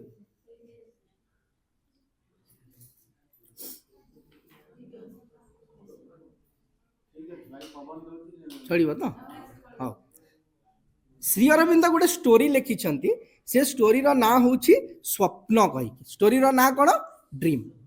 ସେଇଥିରେ କ'ଣ ହେଇଛି, ଗୋଟେ ଲୋକଟେ, ବହୁତ ଗରିବ ଲୋକଟା, ସେ ଗରିବ ଲୋକଟା ଘରେ ବସିକିରି ଭଗବାନଙ୍କୁ ବହୁତ ଗାଳି କରୁଥିଲା। କହିଲା ମୋତେ ଏତେ ହଇରାଣ କଲ, ଇଏ କଲ, ପଇସା ଦେଲନି, କିଛି ନାହିଁ, ମୁଁ ଖାଇବାକୁ ପାଉନି, ଭିକ ମାଗୁଛି, ଏମିତି କହିକି ଭଗବାନଙ୍କୁ ବହୁତ ଗାଳି କରୁଥିଲା। ଆଉ ସେ କହୁଥିଲା ଯଦି ଆସିବ ହେଲେ ମୁଁ ତୁମକୁ ଦିପାହାର ବସେଇବି। ମନେ ମନେ ଭାବୁଛି, କାହିଁକି ସେ ତା ବହୁତ ଗରିବ ଲୋକ ସିଏ। ଆଉ ସେଇ ସମୟରେ ସେ ତାଙ୍କ ଗାଁରେ ଗୋଟେ ଲୋକଟା ଦେଖେ, ତା ନାଁ ହେଉଛି ତିନି କଡ଼ି ଶିଳ, ବହୁତ ଧନୀ ଲୋକ ସେ। ତ ସେ ଲୋକଟା ବହୁତ ବଡ଼ ଘରେ ରହୁଛି, ଗାଡ଼ିରେ ଯିବା ଆସିବା କରୁଛି, ତା ଘରେ ବି ସେମିତି ଲୋକ ବାକ କାମ କରୁଛନ୍ତି। ସେ ଗରିବ ଲୋକଟା ଦେଖେ, ଏତେ ବଡ଼ ଧନୀ ଲୋକ, ତାର କିଛି ମାନେ ଚିନ୍ତା ନାହିଁ, ଆରାମସେ ରହୁଛି ଭାବେ। ତାପରେ ସିଏ ମନେ ମନେ ଭାବେ ଯେ ଅନେକ ଜଣକୁ ବି ପଚାରେ ଯେ ସେ କାହିଁକି ଧନୀ ଘରେ ଜନ୍ମ ହେଲା, ମୁଁ କାହିଁକି ଗରିବ ହେଇକିରି ଜନ୍ମ ହେଲି। ତାପରେ କେତେ ଜଣ ମତ ଦିଅନ୍ତି କି କର୍ମଫଳ। ବହୁତ ଜଣ ତୁମେ ବି ଶୁଣିଥିବ, ଯେ ଯେମିତିଆ କର୍ମ କରିଥିବ, ଯଦି ଭଲ କର୍ମ କରିଥିବ ହେଲେ ଗୋଟେ ଧନୀ ଘରେ ଜନ୍ମ ହବ। ତ ତାପରେ ସେ ଲୋକକୁ ସେମିତି ବୁଝେଇଥାନ୍ତି ଯେ ତୁ ଯେହେତୁ ଆର ଜନ୍ମରେ ପୁରା ଖରାପ କାମ କରିଥିଲୁ, ତେଣୁ ଭଗବାନ ତତେ ଗୋଟେ ଗରିବ ଘରେ ବା ଗରିବ ହେଇକି ତୁ ଜନ୍ମ ନେଲୁ। ଆଉ ସେ ଲୋକ ବହୁତ ଭଲ କାମ କରିଥିଲା, ତେଣୁ ଧନୀ ହେଇକି ଜନ୍ମ ହେଲା। କିନ୍ତୁ ସିଏ ଦେଖେ ଯେ ସେ ଯୋଉ ତିନି କଡ଼ି ଶିଳ ପୁରା ବଦମାସ ଲୋକ, ମାନେ ଲୋକମାନଙ୍କୁ ହଇରାଣ କରିବ, ତା ଘରେ ଯିଏ କାମ କରିବ ତାକୁ ପଇସା ଦବନି, ସାଧାରଣ ଲୋକମାନଙ୍କୁ ପିଟିବ ମାରିବ, ଆଉ ଭଲ ଗୁଣ ତାର କିଛି ନାହିଁ। ଧନୀ ଲୋକ ସିନା କିନ୍ତୁ କିଛି ବି ଭଲ ଗୁଣ ନାହିଁ। କିନ୍ତୁ ଇଏ ଗରିବ ଲୋକ ହେଲେ ବି ତାର ବହୁତ ଭଲ ଗୁଣ ଅଛି। ସେ ଅନ୍ୟମାନଙ୍କୁ ସାହାଯ୍ୟ କରେ, ସହଯୋଗ କରେ, ସବୁ କରେ। ତ ସିଏ ଫେର ଭାବେ ଯେ ଧର ମୁଁ ଆର ଜନ୍ମରେ ଯଦି ଖରାପ ଲୋକ ଥିଲି, ମତେ ଏ ଜନ୍ମରେ ଗରିବ ହେଇଗଲି, ତ ମୁଁ ଯଦି ଖରାପ ଲୋକ ଥିଲି ଏଇ ଜନ୍ମରେ କାହିଁ ଖରାପ ହେଲିନି? ମୁଁ ଟିକେ ତ ତାର ଆସିବା କଥା ନା। ଆଉ ସେ ଯଦି ଏତେ ଭଲ ଲୋକ ଥିଲା ପୂର୍ବ ଜନ୍ମରେ, ଏ ଜନ୍ମରେ କିଛି ବି ତାର ଗୁଣ ନାହିଁ। ତେଣୁ ଏ ଥିଓରିଟା ବି ତାକୁ ପସନ୍ଦ ଲାଗେନି। କଣ ଏମିତି ହେଇଥିବ ଭାବେ। ତାପରେ ଦିନେ ଭଗବାନ ତା କଥାଟା ଶୁଣିକିରି ଗୋଟେ ଛୋଟ କୃଷ୍ଣ ବେଶରେ, ମାନେ ଛୋଟ ବାଳକ ହେଇକି ତା ପାଖକୁ ଆସିଲେ। ତାପରେ ତାକୁ କହିଲେ, ଚିହ୍ନି ପାରୁଛୁ ମତେ? ତାପରେ କୃଷ୍ଣ ପୁରା ଇଏ ଲଗେଇଛନ୍ତି। ତାପରେ ସିଏ ମାନେ କହିଲେ ଯେ ତୁ ମତେ ମାରିବୁ କହୁଥିଲୁ, ମାର। ତାପରେ ସିଏ ଦେଖିଲା ଗୋଟେ ଛୋଟ କୃଷ୍ଣଟା କେମିତି ମାରିବ। ସେ କହିଲେ, ଏମିତି କୋମଳ କୃଷ୍ଣ, ମୁଁ ପ୍ରଭୁ ଧନ୍ୟ ହେଇଗଲି, ମୁଁ କେମିତି ଆପଣଙ୍କୁ ହାତ ଉଠେଇବି। ତାପରେ କହିଲେ, ହଉ ଠିକ ଅଛି, ତୋ ମନରେ ତ ବହୁତ ପ୍ରଶ୍ନ ଅଛି, ମୁଁ ତତେ ତାର ସମାଧାନ କରୁଛି। ତାପରେ ତାକୁ ଏମିତି ତା ମୁଣ୍ଡରେ ହାତ ଦେଲେ। ଆଉ ସେ ଗରିବ ଲୋକ ଆଉ କୃଷ୍ଣ ଯାଇକି 3 କଳି ଶିଳର ଯୋଉ ସୋଫା ସେଟ୍ ପଡିଛି ମଝିରେ, ସେଠି ଡାଇରେକ୍ଟ ବସିଛନ୍ତି। ହେଲେ ଇଏ ଗରିବ ଲୋକଟା ଦେଖିଲା, କୁଆଡେ ପଳେଇ ଆସିଲି 3 କଳି ଶିଳ ଘରେ। ତାପରେ ସେ କୃଷ୍ଣ କହୁଛି, ଆରେ କୁଆଡେ ମତେ ନେଇ ଆସିଲ? ଇଏ ବାଡେଇବନି ମତେ? ମତେ ବା ଘର ପଶିବାକୁ ଦିଏନି, ଭିକ ମାଗିଲେ ମତେ ବାହାରେ ଛି ଛାକରା କରେ, ତୁମେ ଆଣିକିରି ମତେ ତା ସୋଫା ସେଟରେ ବସେଇ ଦେଇଛ। ଇଏ ଦେଖି ପକେଇଲେ ମତେ ମାରି ପକେଇବ, ମୁଁ ଚାଲ ପଳେଇବା। ସିଏ କହିଲେ, ରହ ତୁ ଥା, ବସ, ମୁଁ ଅଛି, କିଛି ହବନି। ତାପରେ ସିଏ 3 କଳି ଶିଳ କିଛି ସମୟ ଗଲା ପରେ ଆସିଲା, ସାମ୍ନା ସୋଫା ସେଟରେ ବସିଲା। ତାପରେ ସିଏ ମାନେ ଘରେ ବହୁତ ଚିନ୍ତାରେ ଥାଏ, କାନ୍ଦୁଥାଏ, ସେ ଭିତରେ ଭିତରେ ବହୁତ ବ୍ୟସ୍ତ ହେଇକି ଥାଏ। ତାପରେ ଇଏ ଲୋକଟା ଦେଖିଲା, କହିଲା, ଭଗବାନ ଇଏ କାହିଁକି ଏମିତି ଏତେ ଅସ୍ୱସ୍ତି ଭିତରେ ରହିଛି? ୟାର ତ କିଛି ଅସୁବିଧା ନାହିଁ। ତାପରେ କହିଲେ, ଚାଲ ତା ଭିତରକୁ ଯାଇକିରି ଦେଖିବା। ତାପରେ ତା ଭିତରକୁ ଏମିତି ଅନ୍ତର ଭିତରକୁ ପ୍ରବେଶ କଲେ, ମନର ସ୍ଥିତି। ଯେମିତି ଦେଖ, ଏଇଠି ଆମେ ସମସ୍ତେ ବସିଛୁ, ତା ଭିତରେ କଣ ଚିନ୍ତା ଅଛି କିଏ ଜାଣିଛି? କିଏ ଦୁଃଖରେ ବି ଥିବ, କିଏ ଖୁସିରେ ବି ଥିବ। ଧର ଆମ ଘରେ କଣ ଗୋଟେ ପ୍ରୋବ୍ଲେମ ହେଇଯାଇଥିବ, ତ ମୁଁ ଭିତରେ ଦୁଃଖରେ ଥିବି କି ନାହିଁ? କିନ୍ତୁ ବାହାରେ ହୁଏତ ପ୍ରକାଶ କରୁନଥିବି, କିନ୍ତୁ ଭିତରେ ଦୁଃଖରେ ଥିବି। ଜଣେ ଚୁପଚାପ ବସିଥିବ, ଭିତରେ ଭାରି ଖୁସିରେ ଥିବ। ତାକୁ ଯଦି ଆଜି ବାପା ମା କଣ 10-20 ଟଙ୍କା ଦେଇଛନ୍ତି, କଣ ଗୋଟେ କିଣିବି କହିଦେଇଛନ୍ତି, ସେ ତାର ଭିତରେ ଭିତରେ ଖୁସିରେ ଥିବ। ତେଣୁ 3 କଳି ଶିଳ ଭିତରକୁ ଯେତେବେଳେ ଭଗବାନ ତାକୁ ପଶେଇଲେ ତା ମନ ଭିତରକୁ, ସେ ତା ମନଟା ଦେଖିଲେ ଯେ ଭାରି ବ୍ୟସ୍ତ। ଏବଂ ତାର ପୁଅ ଝିଅ ତା କଥା ଶୁଣନ୍ତିନି, ପୁଅ ମଦ ପିଇକି କୁଆଡେ ବୁଲୁଛି, ଏ ପୁରା ବଦମାସ ହେଇଯାଇଛି, ତା ପୁଅ ତା ଝିଅ ବି ସେମିତି ବଦମାସ ହେଇଯାଇଛି। କାହିଁକି ବହୁତ ପଇସା ପତ୍ର ନେଇକି ସେମାନେ ଏମିତି କରିଛନ୍ତି। ତା ସ୍ତ୍ରୀ ବି ୟାକୁ କଥା ତାକୁ ଧ୍ୟାନ ଦିଏନି। ତ ସିଏ ଭିତରେ ଭିତରେ ପୁରା କାନ୍ଦୁଛି, ମାନେ ତା ଭିତରଟା ଦୁଃଖ, କିନ୍ତୁ ବାହାରଟା ଜଣା ପଡୁଛି ଯେ ଭଲ କହିକି ଜଣା ପଡୁଛି। ତ ଇଏ କହିଲେ, ଏମିତି କଣ ଅବସ୍ଥା? ଏମିତି ଧନୀ ହେଇକି କଣ ଲାଭ? ଯଦି ଭିତରେ ଭିତରେ ସବୁବେଳେ ଯଦି ଚିନ୍ତାରେ ଥିବ, ବ୍ୟସ୍ତତାରେ ଥିବ, କାନ୍ଦୁଥିବ, ହଇରାଣ ହେଇକି ଥିବ, ତାହେଲେ ଏମିତି ଧନୀ ହେଇକି ପ୍ରଭୁ ମୋର କଣ ଲାଭ? ମୁଁ ପଛେ ଭଲରେ ଅଛି। ତାପରେ ତାକୁ କହିଲେ, ଚାଲ ଆଉ ଗୋଟେ ଜାଗା ନେଇକିରି ଯିବି। ତାପରେ ଆଉ ଗୋଟେ ଜଙ୍ଗଲ ଭିତରକୁ ନେଲେ, ଗୋଟେ ସନ୍ନ୍ୟାସୀ ଧ୍ୟାନରେ ବସିଛନ୍ତି, ଆଉ ତପସ୍ୟାରେ ବସିଛନ୍ତି। ତାପରେ ମୁର୍କୁ ମୁର୍କୁ ତାଙ୍କର ହସ ଚେହେରାରେ ପୁରା ଜଣା ପଡୁଛି, ଏ ଲୋକଟା ପୁରା ଖୁସିରେ ଅଛି କହିକି। ତାପରେ ଭଗବାନ କହିଲେ, ଦେଖ, ୟା ପାଖରେ ଘର ନାହିଁ, କିଛି ନାହିଁ, ଏ ଜଙ୍ଗଲରେ ବସିଛି, ତା ଭିତରକୁ ଚାଲ ପ୍ରବେଶ କରିବା, ତା ମନର ସ୍ଥିତିଟା ଦେଖିବା। ତାପରେ ତା ପ୍ରବେଶ କରିକି ଦେଖେଇଲେ ଯେ ସିଏ ବହୁତ ଦିନଠୁ ଖାଇନାହିଁ, କ୍ଷୁଧାରେ ଅଛି। କିନ୍ତୁ ତାକୁ ସେ କ୍ଷୁଧାର ଗୋଟେ ଯୋଉ କଷ୍ଟ, ସେଇଟା ତାକୁ ଆଉ ଲାଗୁନି। ଯେମିତି ତୁମମାନଙ୍କୁ ମନେ ଥିବ, ଯେତେବେଳେ ବହୁତ ଖୁସି ନ୍ୟୁଜ ଗୋଟେ ଆସେ, ଭୋକ ଶୋଷ ଭୁଲି ଯାଉ ନା ନାହିଁ। ମନେକର ଧର ପରୀକ୍ଷା ଦେଇଛ, ବଢିଆ ମାର୍କ ଆସିଗଲା, ଆଉ ଭୋକ କରିବ? ଖୁସି ଲାଗିବ ନା ନାହିଁ? ଖୁସିରେ ଭୋକ ବି ଭୁଲିଯିବ। ଖେଳିବାକୁ ଯିବାର ଅଛି, ଭୋକ ବି ଭୁଲିଯିବ। ତେଣୁ ସେମିତି ସେ ଏତେ ମଗ୍ନ ହେଇଯାଇଛନ୍ତି ଭଗବାନଙ୍କ ଭିତରେ ଯେ କ୍ଷୁଧାର କଷ୍ଟ ନାହିଁ। ତ ସେଇ ସମୟରେ ଭଗବାନ କଣ କଲେ, ତାଙ୍କ ପାଖରେ ଗୋଟେ ପିମ୍ପୁଡ଼ି ବସା ଥିଲା, ତାକୁ ଭାଙ୍ଗିଦେଲେ ଏବଂ ସେ ପିମ୍ପୁଡ଼ି ଗୁଡାକ ତାକୁ କାଟିଲେ। କାଟିଲା ପରେ ସିଏ ଦେଖିଲେ ଯେ ସେ ଯୋଉ ପିମ୍ପୁଡ଼ି କାଟୁଛନ୍ତି ତାକୁ କଷ୍ଟ ହଉନି। ସିଏ ଅନୁଭବ କରୁଛି ଯେ ସେ ପିମ୍ପୁଡ଼ି ମାନଙ୍କ ଭିତରେ ଭଗବାନ ଆସିକି ତାକୁ ଚୁମ୍ବନ ଦଉଛନ୍ତି, ମାନେ ଭଗବାନଙ୍କ ସ୍ପର୍ଶଟାକୁ ସେ ପିମ୍ପୁଡ଼ି ମାନଙ୍କ ଭିତରେ ସିଏ ବ୍ୟକ୍ତିଟା ଅନୁଭବ କରୁଛି। ତାପରେ ଇଏ ପଚାରିଲା, ଏମିତି କଣ ହେଇପାରେ? ତାପରେ ତାକୁ ସେ ବୁଝେଇଲେ, ଦେଖ, जदि भगवान को सांगरे आमे रहिबा ताहेले खुशी रे रहिबा, जदि भगवान को सांगरे रहिबानी ताहेले जेते धनी हेतिले भी खुशी रे रहिबो नाही। नाना प्रकार चिंता व्यस्तता सब आम जीवन भीतर को आसीबो। तापरे से गरीब लोकटा बुझिला कि कहला ये जेहेतु भगवान को सांगरे युक्त अछि तेणु भगवान होचंती आनंदमय, भगवान होचंती शांतिमय, भगवान को भीतर सब भल जिनस अछि तेणु ता भीतर को सेई गुण गुड़ाक आसुचे एवं से शांति रे रहिछि। आमे पृथ्वी रे काहे के एते काम करूछि कि खुशी रे रहिबा पाई ना नै। तुमे चाकरी करिवो, घर द्वार करिवो, व्यवसाय करिवो, जा करिवो कोन पाई करिवो, उद्देश्य कौन? खुशी रे रहिया को। जणे जहाँ भी करूछि जीवन रे से चाहूछि जे मु खुशी रे रहिबी एवं से खुशी रे रहिबा पाई आमे भाबिछु जे एया कले खुशी मिलिबो, या भाबिछु आमे।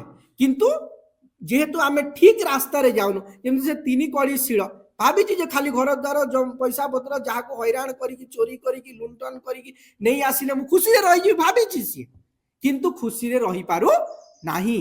किंतु एई लोकटा भगवान को सांगरे अछि, खुशी रे अछि। तेणु जेतेबेले एई कथाटी आमे शिखिबा जे आमे जीवन रे जहा करूना काहे कि भगवान को सांगरे रही की करिया को हबो, भगवान को नेई कि रे करिया को हबो एवं भगवान जोठी अछंती सेठी सत्य अछि। जेतेबेले आमे गुटे काम करिबा सेतेबेले जेमति कहिबा जे भगवान मते देखुछंती।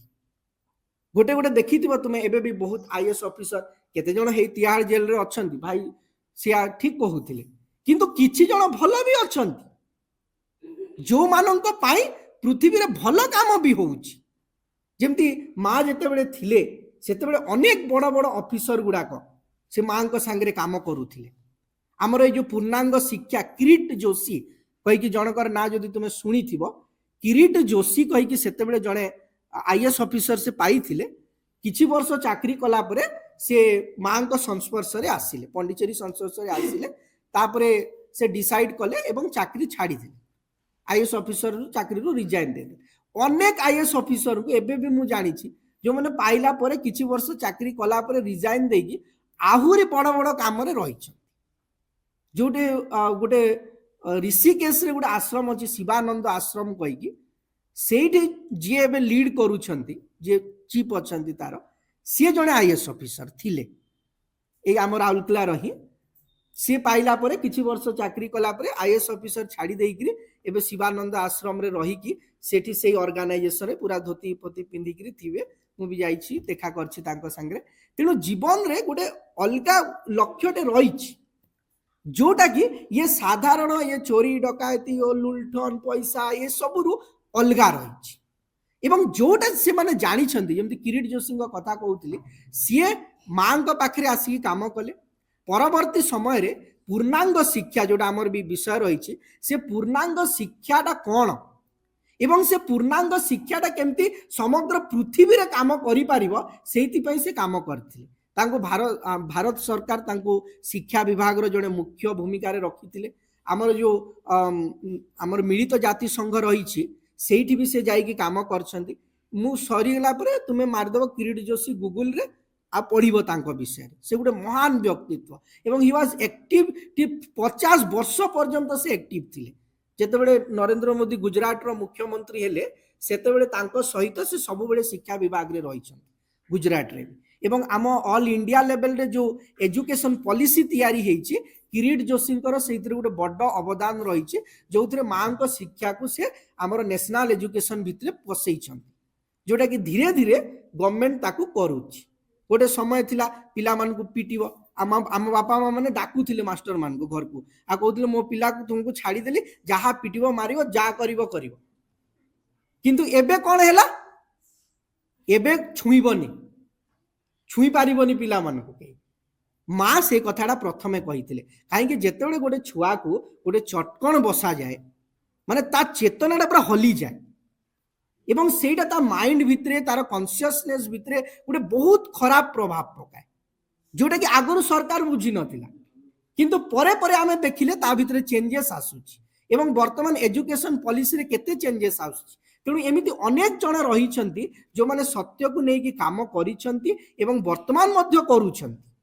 सब बेले सब जिनस दीटा दिग थाए सब बेले खराब थाए सेमिति नुह भल दिगटे भी थाए तेणु ये जो पूर्णांग शिक्षार जो धारा रही यार मुख्य जिनसटी कौन मुख्य जिनसटी जिते आम पूर्णांग शिक्षा भीतर को प्रवेश करवा प्रथम कथा हूँ ये शिक्षाटा बयस अनुसार किसी एमती नुह जो छोट पिलाटा खाली पूर्णांग शिक्षा कौन जान आम बड़ मैंने तो आम पढ़ी सारू आ दरकार नहीं पूर्णांग शिक्षाटी समस्त उद्दिष्ट गोटे छोट पिलाठू आरंभ करी गोटे वयस्क वृद्ध मृत्यु पर्यंत ये शिक्षाटी दरकार पूर्णांग शिक्षा भितर केतोटी दिग रही जमती प्रथम गोटे कथाटी कहबी जे प्रथमे आमे निजको जानिबा निजको बुझिबा एवं निज उपरे आधिपत्य विस्तार करवा बा कंट्रोल करवा निज आमे जेतबे निजको देखुछु देख मो भितर गोटे मु जो शरीरटा देखुछि एटा शरीरटा किंतु ये शरीरटा परिचालित होउछि आउ केतोटी सूक्ष्म उपादान को नेकी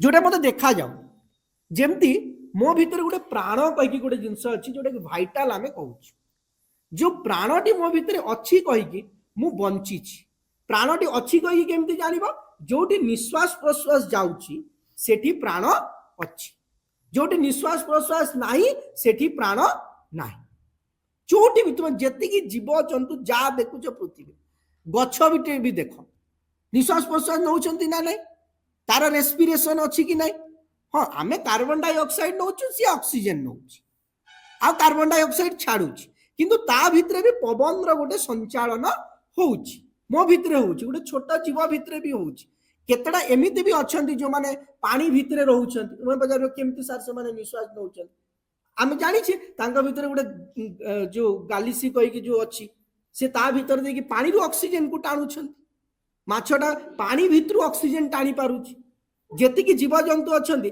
गोटे क्यूटिनस रेस्पिरेशन अछि जोटा कि चर्म देकी निश्वास प्रश्वास जीव आसो किसी नाक फाक दरकार नहीं डायरेक्ट चर्म देकी पशिव फिर बाहरी जीव एमती भी अच्छी बहुत प्रकार अच्छे किंतु जोटी निश्वास प्रश्वास एपट सेपट होउची सेठी प्राण अच्छी सेठी जीवन अच्छी किंतु प्राण कौन करे प्राण भीतर बहुत शक्ति अच्छी प्राण भीतर बहुत शक्ति अच्छी एवं से शक्ति गुड़ाकर गोटे नेगेटिव दिग अच्छी गोटे पॉजिटिव दिग भी रही सेटा को आमको बुझिया को पड़े द्वितीय जिनस हूँ आम भीतर आ गोटे सूक्ष्म उपादान जोटा कि मन आमे कहूँ मोर मन लगुनि मु बसबि मो मन लगुच मु शुणी तुम जब ये बसथ तुम जब मन कह मु शुणिबिनी मु कौन करी तुम ये बसीच जेहेतु डाक बसीच कि तुम मन ना तुम अलग कथा शुणुथ अलग कथा भावुव मुझे कहले भी किसी फरक पड़े तुम बापा माँ कहे तू पढ़ी बस बसीच बही धरिकी 3 घंटा है बसिल किंतु मनटा बही रे नहीं आउ का कथा गोटे भावुच जदि कि कौन खेली कि खाइबा को जीवी कि अपेरा जीवी कि बुलिया को जीवी तुम बापा माँ बसई भी किसी लाभ नहीं किंतु जदि तुम मन अच्छी तुम्हें घंटाटे भितर जी पाठ पढ़ीदेव 5 घंटा भितर मन नथिले सेतिकी हब नाही तेणु मनटा गोटे आम भितर रही मन लागिब कि लागबनी तेणु सी मनटा गोटे सूक्ष्म उपादान जोटा कि आमको कौन करुच्ची शरीरटा को परिचालित करुच्ची मन जदि ठीक मन जदि भल भावना दौची मन जदि कहूँ ना बेसी समय मोबाइल फोबाइल देखा भल नुह मोर आखि खराब हो मु पाठ पढ़ी पारिबिनी मन जदि बुझेला मते किए बुझेला मन कोठी अछि मो भितर अछि मन मते बुझेला जे तू बेसी समय देखना तापर मु कहले ह छाड़ आउ देखिबानी जति देखिले देखिले रखिदबा एबे पढ़ा पढ़ी टिके करबा किंतु सेही मन कहबो पढ़िबो केते मो बेकार चलो मोबाइल रे केते जिंस आसुची देखिबा तो नेट पे 1.5 GB मिलुची ताकू सारीबा को भी तो पड़िबो ना अजथा लॉस हे जिवो जदि 1.5 GB मु सारी न पारली रही गला बोला तेणु ताकू सारदबा जेमती हेले जदि मोर भी सरीगला माँ बापार भी अच्छी तांकर भी नहीं आसीबा ताटा हेटा भी सारदबा तेणु मन जेमिति बुझेइबो आमे सेमिति चालिबा तेणु मन आउ कोन कहिले प्राण आउ गोटे आम भितर रही आत्मा बा भगवान गोटे अंश अच्छी ताको आमे चैत्य सत्ता कहीकि कहूँ तेणु पूर्णांग शिक्षा आमको कौन शिखाए यही गुड़ा को प्रथमे जान जे तुम्हें गोटे शरीर नुह तुम भितर कौन अच्छी गोटे प्राण अच्छी आ गोटे कौन अच्छी गोटे मन अच्छी एवं एमान को प्रथमे जान तापरे नियंत्रण करवा आगुरी कौन होता से माने जा कहते आम ता करुले एबे आ करबानी एबे ताको नियंत्रण करवा এবং ଆମ ଭିତରେ ଦେଖିବ ଏଇ ବୟସରେ ବିଶେଷ କରି ତୁମମାନଙ୍କ ବୟସରେ ବେଶୀ ପ୍ରାଣଟା କ'ଣ କରେ, ଆମକୁ ବହୁତ ହଇରାଣ କରେ, ବହୁତ ହଇରାଣ କରିବ ପ୍ରାଣଟା। କାହିଁକି? ଏନର୍ଜି ବେଶୀ, ଯୋଉଠି ଏନର୍ଜି ବେଶୀ ସେଠି ବିପଦ ବି ବେଶୀ, ଯୋଉଠି ଶକ୍ତି ନାହିଁ ସେଠି ବିପଦ ନାହିଁ। ମୋ ସାଙ୍ଗ ଗୋଟେ ଥିବ, ପଇସା ବି ତ ଗୋଟେ ଶକ୍ତି ନା ନାହିଁ, ପଇସା ହଉଛି ଗୋଟେ ଶକ୍ତି। ପକେଟରେ ଯଦି ପଇସା ଅଛି ତାହେଲେ ବୁଦ୍ଧି ଗୁଡାକ ସବୁ ଦିଶିବ, ଆଉ ପଇସା ଯଦି ନାହିଁ ଚୁପଚାପ ବସିବ, ସେ ଅପେକ୍ଷା କରିଥିବ କେବେ ପଇସା ଆସିବ। ମାସ ପ୍ରଥମରୁ ପଇସା ଆସିବ ଘରୁ, ତା ବାପା 2500 ଟଙ୍କା କେତେ ପଠେଇବେ ବସରେ, ତା ମା କ'ଣ କରିବେ, ଛତୁଆ ଡବା ଗୋଟେ ଦେଇକିରି ତା ଭିତରେ 2-3 ହଜାର ଭର୍ତ୍ତି କରିଦେଇଥିବେ ଛତୁଆ ଭିତରେ, ଆଉ ତାଙ୍କ ବାପାକୁ ଛତୁଆ ଡବା ଧରେଇକି ପଠେଇଦେବେ। ଇଏ ପଇସା ପାଇଯିବ, ତା ମାନେ ହଷ୍ଟେଲ ଖର୍ଚ୍ଚ 2500 ହେଇଯାଉଛି, ଆଉ ଯୋଉ 3000 ତାକୁ ମିଳିଲା ଏକ୍ସଟ୍ରା ତା ମା ଲୁଚେଇକି ଦଉଥିଲେ, ତାକୁ ନେଇକି ଯାବତୀୟ ସିନେମା ଦେଖିବାକୁ ଯିବ, କୋଉଠି ଭୋଜି ଖାଇବାକୁ ଯିବ, କ'ଣ କରିବ। ଲାଷ୍ଟକୁ ଏତେ ବୁଲିଲା, ଏତେ ଇଏ କଲା ଯେ ଲାଷ୍ଟକୁ ସିଏ ନା କଲେଜ ଗଲା, ନା ପରୀକ୍ଷା ଲେଖି ପାରିଲା, ଫେଲ ହେଇଗଲା ସିଏ, ମାନେ ପରୀକ୍ଷା ଲେଖିଲାନି, ଏମିତି ହେଇଗଲା। କାହିଁକି? ପ୍ରାଣଟା ଉଦ୍ଦାମ ପ୍ରାଣ ଏବଂ ତା ସହିତ ଅର୍ଥ ମିଳିଯାଇଛି, ଆଉ ଛାଡ଼ିବ। ତେଣୁ ଦେଖିବ ଏବେ ତୁମ ବୟସରେ ତୁମକୁ ଯଦି ଗୋଟେ ଗାଡ଼ି ଦେଇ ଦିଆହବ, ଗୋଟେ ବାଇକଟେ ଦେଇ ଦିଆହେଲା, ତୁମେ ଆଉ 60 ତଳକୁ ଚଳେଇବନି, ତୁ ଅଟୋମେଟିକ ତ ମୁଡ଼ି ହେଇଯିବ। କ'ଣ କରିବ? ଗାଡ଼ିଟା ଧରିଲା ପରେ ତୁମେ ମୋଡ଼ି ହେଇଯିବ। ତାପରେ ଯେତେବେଳେ ଇଏ ପ୍ରାଣ ତୁମକୁ ପକେଇବ ଗୋଟେ ଦୁଇଟା ଜାଗାରେ, ହଇରାଣ ହବ, ଆକ୍ସିଡେଣ୍ଟ, ମୁଣ୍ଡ ଫାଟିଯିବ, ତାପରେ ନିୟନ୍ତ୍ରଣରେ ଆସିବ। ଆମର ବି ସେଇଆ ହଉଛି, ତୁମର ବି ସେଇଆ ହଉଛି। କାହିଁକି? ଏଇ ଯୋଉ ସମୟଟା ହଉଛି, ପ୍ରାଣ ଆମକୁ ସବୁବେଳେ ବିପଥଗାମୀ କରାଏ। ଏଠି ପୁରାପୁରି ଗୋଟେ ଖରାପ ଆଡ଼କୁ ଆମକୁ ନେଇକିରି ଯିବ। କିନ୍ତୁ ଯଦି ତାକୁ ତୁମେ ଜଗିଲ ଏବଂ ସେ ପ୍ରାଣକୁ ଯଦି ଠିକ ଜାଗାରେ ଲଗେଇଲ, ତାହେଲେ ସେ ପ୍ରାଣଟା ତୁମ ଜୀବନକୁ କ'ଣ କରିବ? ମହାନ କରିବ। ଯଦି ତୁମେ ଏଇ ସବୁ ନ କରିକିରି ନିଜ ମନଟାକୁ କାମ କରେଇବ, ବୁଝେଇବ ଯେ ଏଇଟା କଲେ କ'ଣ ହଉଛି, ସେଇଟା କଲେ, ଜୀବନଟା ହଉଛି ଗୋଟେ ତର୍ଜମା, ବସିକିରି ଚିନ୍ତା କରିବାକୁ ପଡ଼ିବ। ଆମେ ଏଠି କହିଦେଲୁ, ଭାଇ କହିଦେଲେ, ମୁଁ କହିଦେଲି, ଶୁଣିଲ, ସରିଗଲେ, ସେମିତି ନାହିଁ। ଗଛ ତଳେ ବସିକି ଚିନ୍ତା କରିବ ଯେ ମୁଁ କ'ଣ କରିବି ଜୀବନରେ, ମୁଁ କୁଆଡ଼େ ଯିବି, ମୋ ଜୀବନର ଗତିଟା କ'ଣ ହବ। এইটা হচ্ছে প্রকৃত শিক্ষা। মু কোটা খাইলে মো দেহটা ভাল রহিব, কোটা খাইলে মো দেহটা খারাপ রহিব। কেতে সময় মোবাইল দেখিলে মো আখি পাই ভাল, কেতে সময় পড়িলে মো জীবন পাই ভাল। तुमको निजको ही बाछिबा पड़िब। कहीं गोटे समय आसीबो जेतेबेले तुम पाखरे आ केही नथिबे, तुमे एका ही थिबो। आज सिना बापा माँ तुमको देखुछन, केते दिन देखिबे? तुम जाई कोठी गोटे पढ़िल, बाहर रहिल कि पढ़िल, तापरे तो किए तुमर गाइड हबो? तुमे निजे ही हबो। बापा माँ किछि जानि पारिबेनी। एवं वर्तमान एमिति आमे चालाक हे गेलु जे बापा माँ से घरे थिले भी किछि जानि पारिबे। आमे कोन भाबुछु, कोन करूछु, का संगे कथा होछु, को इंग्लिश रे कथा आइयो, तुम सांग सारे कोन बा बुझियो, सेठी रोसे करते तू सेठी के आइबो, एठी के आइबो कहि दो, से बुपरी कोन बुझियो। आ केते जण पिला अछन दि तीनटा लैंग्वेज सिखि जन फ्रेंच रे कथा आइ जा, बापा माँ सामने रे कथा आइले बा कोनटा बुझिबो। तेनु आम बुद्धि बहुत अच्छी, किंतु आमे जदि ताको खराब जिंस रे लगेबा आम जीवनटा ही नष्ट हबो। एवं मने पड़िबो केतेबेले जेतेबेले 25-26 बेल, काहेकि सेतेबेले प्राण ऑलरेडी धीमा हो जाइथिबो, तापर मने पड़िबो गला जीवनटा पळेला। तेनु एबे जदि सचेतन हबो, सेई प्राणटा को लगेकी ठीक धारा रे आमे नै पारिबा। एवं से प्राणटा को ठीक धारा रे करिया कहिले हमकु ये पूर्णांग शिक्षा भीतर को प्रवेश करिया को पड़े। पूर्णांग शिक्षा भितर केतोले जिंस कहउछन, मु सिंपल केथोडी कथा कहबी।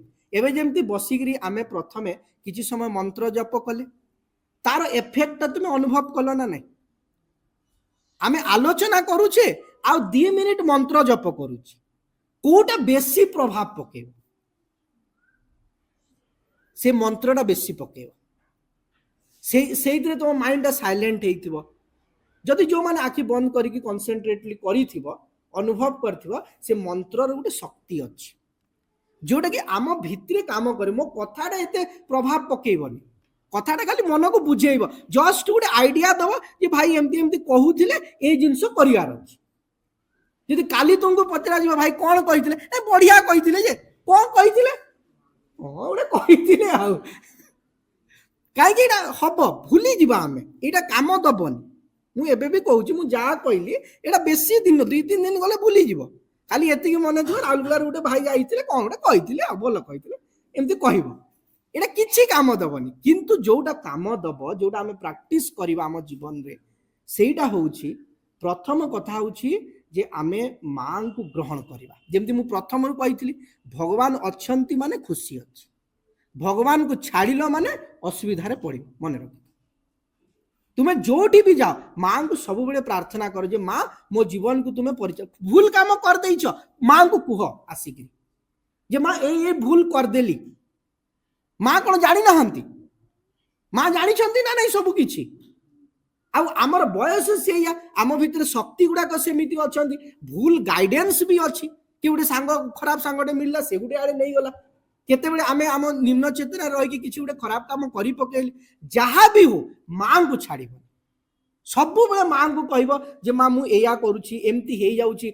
मु जेते चेष्टा कले भी चाहूछि जे मोबाइल टा टिके कम देखिबी कहि किंतु कौन करी छुट्टी दिन मत इच्छा होनी उठा तो बल पाऊनी आ खाइब कहले भी अधा घंटा तादरे पड़े जाऊँ अधा देखी सरजीव कि कौन हम गोटे पर देखी पारि कि नहीं देखी देखी जाए पलि जीव पुणी मिल कि ना तेणु जहाँ आम भितर दुर्बलता अच्छी एगुड़ा कहूँ गोटे गोटे दुर्बलता आम माँ को जन माँ को ग्रहण कला तुम्हें जदि प्राक्टिस कर सबुदिन किछि समय मंत्र जप कर कौन भी मंत्र तुमको भल लगुच जोटा कहली से गुड़ा हो कि सावित्री बही जो मैंने इंग्लीश टी पढ़िल सावित्री बही रु गोटे पेज तुम्हें सकाळे पढ़ आखि बंद करके पढ़ जोटी भी था होस्टेल रे था जोटी था उठिब कि शोवा आगु किछि मंत्र पढ़ सेटा तुमर चेतना को बहुत बहुत बहुत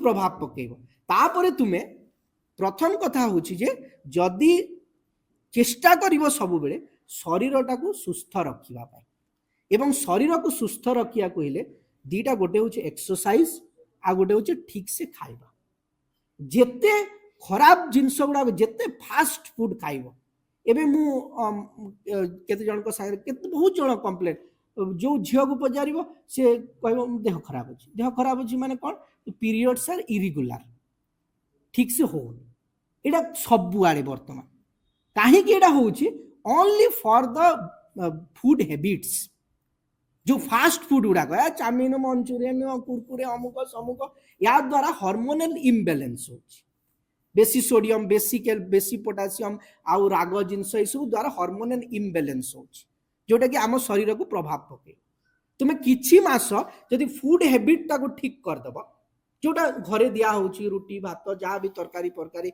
सीझा संतुला ठीक से खाइब देखिबो तुम बॉडी भितर गोटे तुम्हें अनुभव करिवो जे सब किछि ठीक ठाक चलछि याडू सियाडू रात्रि जाई कुरकुरे फुरकुरे खाइ तो सकाळू जणा पड़ी जिवो चाउमिन मंचूरियन खाइ तो कोन पेटर अवस्था अछि जणा पड़िबो कि नै तुम राति रे रुटी रे संतुला टे खाइतो सोइथिबो सकाळू को जणा पड़ी जिवो आउ राति रे जदी कोन कोन खाइ देइथिबो चाउमिन फामिन मंचूरियन खाइ देइथिबो ताले सकाळू जणा पड़ी जिवो जे पेटटा को हिसाब रे पूरा हैरान हेछि माने पेट्रोल पुएया जगह मोबिल भर्ती कर दैछ तादरे इंजिन टा पूरा सब ठीक हेबाको ताको दिने दिन लागि जिवो तेणु फूड हैबिट सबु बड़े दुनिया रे सबु प्रकार जिनस रही मन रख जे आमे कौन बाछिबा सबु प्रकार जिनस अछि कौन बाछिबा को हमको पड़िबो सेठी कदली भी मिलुछि सेठी कुरकुरे भी मिलुछि आमे जेते ट्रैवल करूचे आमे 2-3टा कदली खाइ देले भी हेइ जीवो किंतु आमे कोटा बाछुछि आमे कुरकुरेटा बाछुछि सेठी नॉर्मल पानी बोतल भी मिलुछि सेठी लेट्रिन सफा करने से जो मिलू टॉयलेट क्लीनर कहते थम्स अप मिलूँ कोका कोला मिलूँ पेप्सी भी मिलूँ हाँ कि नहीं कोटा तुम बाछुच नॉर्मल पानी भी बाछी पार एटा भी बाछी पार दीटा ऑप्शन सब बेले खोला होगी थाए जेतिकी एबे देखो एबे केते आम न्यूज रे देखो हाई सुगर जेतिकी इंटेक करिवो सेतिकी प्रॉब्लम हो भविष्य रे तेणु सुगर एथिरे भर्ती हेकरी रही कौन बाछुछ तेणु जीवन में सब बेले 2टा ऑप्शन रही ठीक से एक्सरसाइज प्रॉपर फूड जेते चेष्टा करिवो ए सब फूड को एवॉइड करिया पाए चतुर्थ रे एटा कहले मां शारीरिक शिक्षा भितर ए जिनसटा कहले पढ़िबो जदि शिक्षा बहिटा को ए जिनस गुडा को लेखा आइछि जदि किछि करि न पारुछ सकाळे कि समय वॉकिंग करिकि आसो खरारे कि समय चालिकी आसिले जेतिकी शक्ति मिले नाना प्रकार मेडिसिन फेडिसिन रु भी सेतिकी केबे भी मिलिबो नाही।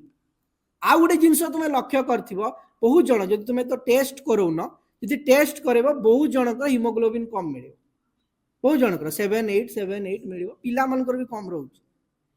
जदि ब्लड रे हिमोग्लोबिन ही कम अछि ताहले तुमर जो एनर्जी जो सप्लाई होछि के सप्लाई करछि haemoglobin. Haemoglobin carries oxygen and oxygen ता कोन दरकार हम ब्रेन को मेन करी ऑक्सीजन दरकार सब सेल मानन को दरकार बेसिक फंक्शन गुडा करिया एई सब मा कहि छंती शारीरिक शिक्षा भितर। तेणु जदि हिमोग्लोबिन ही कम अच्छे कैरियर कम अच्छे तुम्हें जेते खाओ जेते जहाँ कर ऑक्सीजन तो पाइबनी सब तुमको एनर्जी फील हेनी तुम 4 घंटा पढ़ी पारिबनी कहीं तुमको वीक लगे तुम्हें घंटाटे पढ़ला बेलू तुम ब्रेन टा डल डल लगे। तेणु हिमोग्लोबिन टाक ठीक रखापी कौन कौन खाइया पड़ो कौ जिनस हिमोग्लोबिन अच्छी चिंता कर।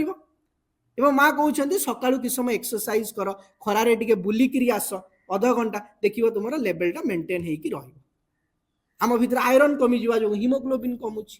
तेणु जो फुड गुड़ाक बेसी आयरन अच्छी कदली रे बेसी आयरन अच्छी सागर बेसी आयरन अच्छी साग मैंने तो छी बहुत जन छुआ तो देखी साग मैंने फोपाड़ी देवी जोटा भल जिनस गुड़ाक आम से एभॉइड करुचु जोटा कि आम बॉडी उपरे बहुत मु ठीक कथा कहूँ ना भूल कहूँ कि ठीक जिनस गुड़ा कहूँ ना नाई जोटा कि आम देखुनु बा एभॉइड करुचु समस्ते देखा जाउथो बॉडी हेल्दी फेल्दी देखा जाउथो हिमोग्लोबिन 7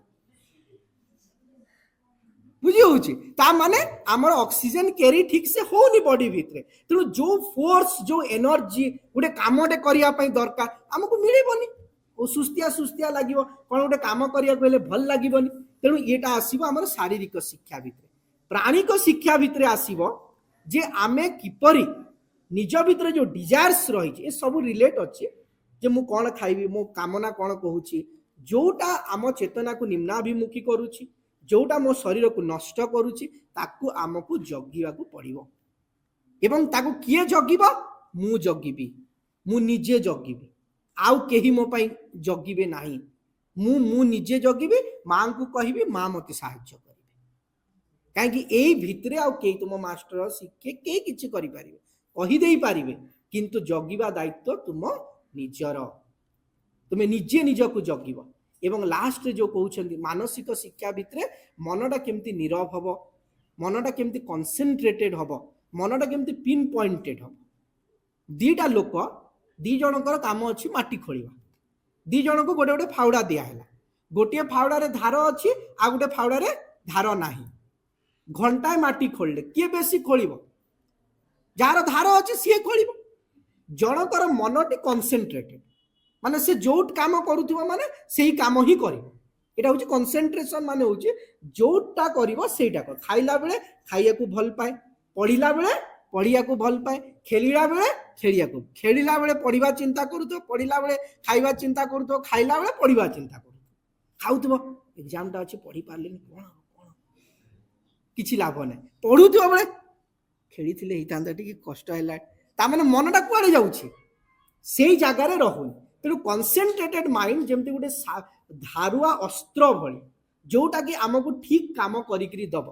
तेणु माइंड टाको कनसेंट्रेशन करिया को हेले आमको किस समय नीरव रे बसिया को पड़िबो निजर थॉट गुडा को ऑब्जर्व करिया को पड़िबो। स्वामी विवेकानंद ता पई गोटे उपाय बतैछंती जे तुमे गोटे जागा रे शांत हेकी बस एवं मनटा गोटे आकाश बळी भाव किंतु आकाश गोटे देखुछ ना नै चारियाडे रहिछ आकाश रे हमें कोन देखुछ पक्षी देखुछे मेघ देखुछे बादल देखुछे आसुचंती जाउचंती फेर किछि समय गला पर कोन होउची आकाशटा फेर नील हो जाउची फेर मेघ घोटी आसुची फेर आकाशटा सफा हो जाउची।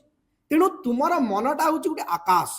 तेणु आखि बंद करिकी तुम मन को भाव जेटा मनटा होउची मोर गोटे आकाश ता भितरे चिंता गुडा आसुचंती जाउचंती चिंता गुडा को आसुचंती जाउचंती ताको ऑब्जर्व कर देखो कोन चिंता आसुची खराब चिंता भी आसुची भल चिंता भी आसुची कहा प्रति खराब भावना भी आसुची खराब खराब डिजायर गुडा को मो भितरे आसुची ताको ऑब्जर्व कर खाली देख किछि करिवार नाही जेमति गोटे चोरडा पशुची तुमे एठी बसिक देखिबो जदि चोरडा आउची सी आसीबो सेंतु जो खराब चिंताटी तुम मन भितरे आसुची ताको जदि तुमे देखि देलो सी ऑटोमेटिक पळेबो।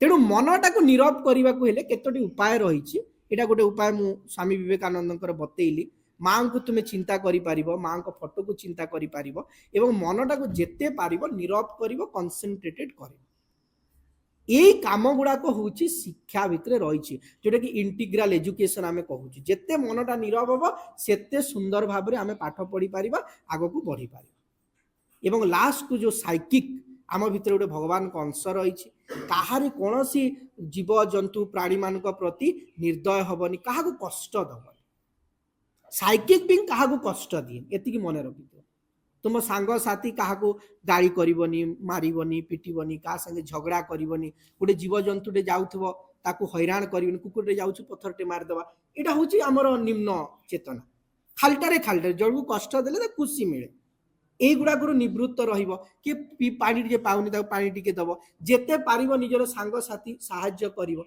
एबे गोटे मूवी आसला ना 12th फेल देखी से मूवी रे गोटे पिलार सब हजि जाइथिला से जिनसटा मुझे खाली कहूँ गोटे हजि जाइथिला तार घर जो पैसा पत्र ता आई ताकू देकी पठेई थिले से सब हजिगला गोटे जगह गोटे धनी पिलाटे से होटेल रे खाऊथिला तो ये खाईदेला पैसा देवा को नहीं तापर सी ताकू साहाय्य कला ताकू कहला चल मु तोते दिल्ली जीवा पे भी पैसा दे देबी माने सी भल घरर पिला थिला ता सांगटा ये किछि नथिला सी ताकू हेल्प करथिला जीवा पाई एवं that was the great help निश्चित भाव में तेणु तुम्हें तुमर जी सामर्थ्य अच्छी तुम सांग साथी देखुच बहुत गरीब किए पिलाटे अच्छी ताकू बहीटे देदेवा खाताटे देदेवा कि कौन कलमटे साहाय्य करदेवा जिते संभव हो प्राणी मान प्रति जीव मान प्रति दया समस्त प्रति दया समस्त को भल पाइबा कहारी को कष्ट देवानी कष्ट कथा क्या कहबानी एमती कथा कहबानी जहाँ द्वारा माँ बापा को कष्ट हम कि भाई भौणी को कष्ट हम केते सुंदर जीवनटा हो ना नाई एतिकी जिनस करदेले जीवनटा सुंदर हम कि नहीं तेणु पूर्णांग शिक्षा आमको यही कथा शिखाए एवं देखिवा जेतिकी जेतिकी आमे समस्त प्रति दया सहानुभूति सहनशीलता कहारी को गाड़ी दबानी को रागिबानी कहा को हैरान करबानी सेतिकी सेतिकी आम भितरे चैत्य सत्ता बाहर को आसे जेतिकी जेतिकी आमे सेगुड़ा को छाड़ी छाड़ी जीवा चैत्य सत्ता भीतर को पशि पशि जी तेणु पूर्णांग शिक्षा आमको यही कथा गुड़ाक शिखाए तेणु जीवन भविष्यटी सत्य को लेकिन हम भविष्यटी अत्यंत महान अच्छी एवं से आम प्रस्तुत करने को हेले निजको पूर्णांग शिक्षार यही सब धारा देकी आमको धीरे धीरे आग को बढ़िया पड़े एतिकी रे रहुछि समस्त को अनेक धन्यवाद नमस्कार